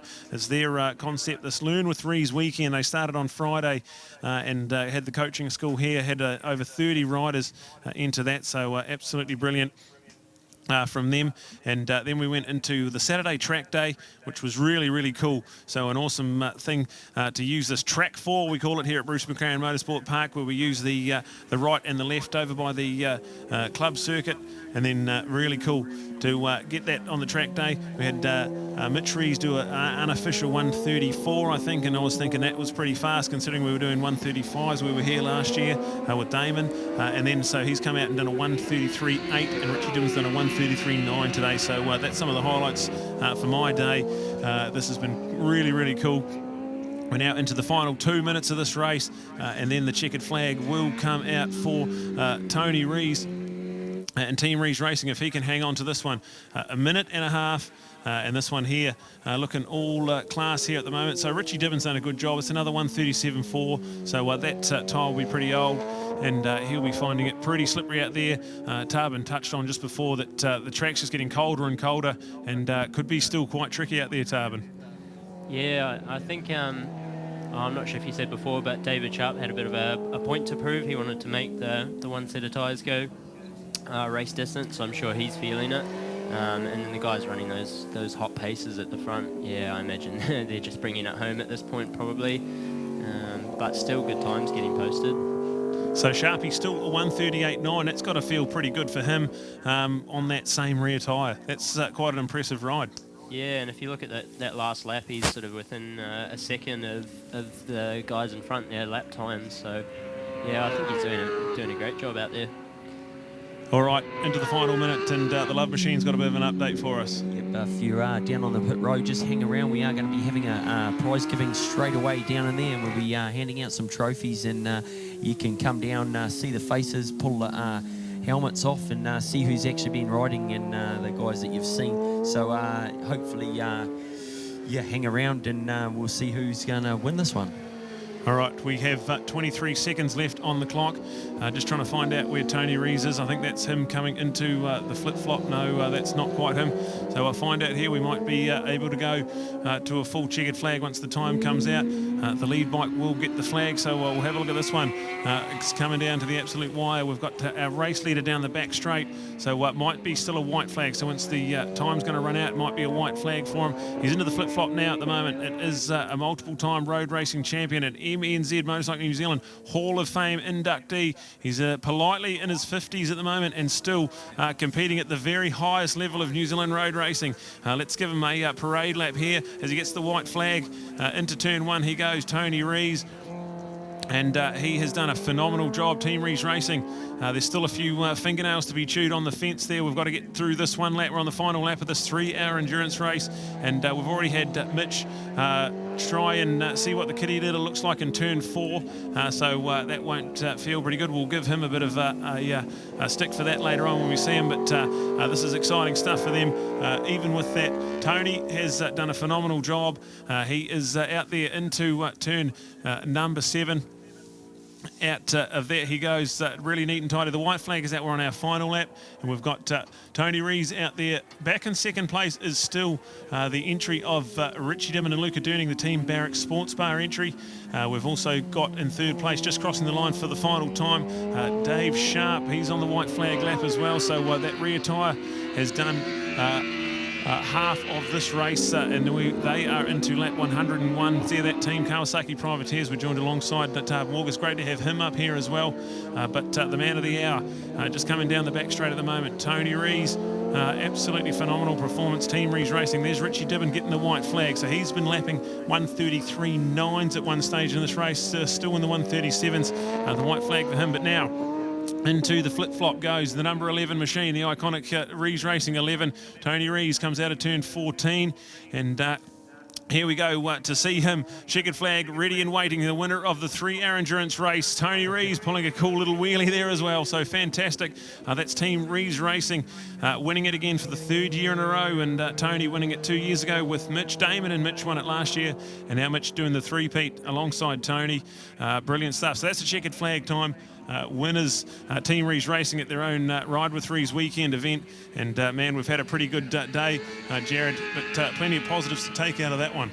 Incredible weekend. Big thank you to Team Reeves for putting on this, and also Bruce Mclaren, Motorsport Park. What an event. We've got some great guys coming out. This is going to be an incredible season. I'm really looking forward to it. We've had a topsy-turvy year, but we've responded. We've recovered as a country, and we've got some incredible athletes coming through. So if you are bored and sitting around home, please either watch it on Ctas or scoot along there, and definitely, if you can make it possible, we are trying to keep one of our last events, which is Wanganui, and one of the most special events that we have on our calendar going. So cruise along there, and we also have a brick thing, $150 to get your name. You can write down your name or put whatever, a friend or something like that in there, and become a part of that for life.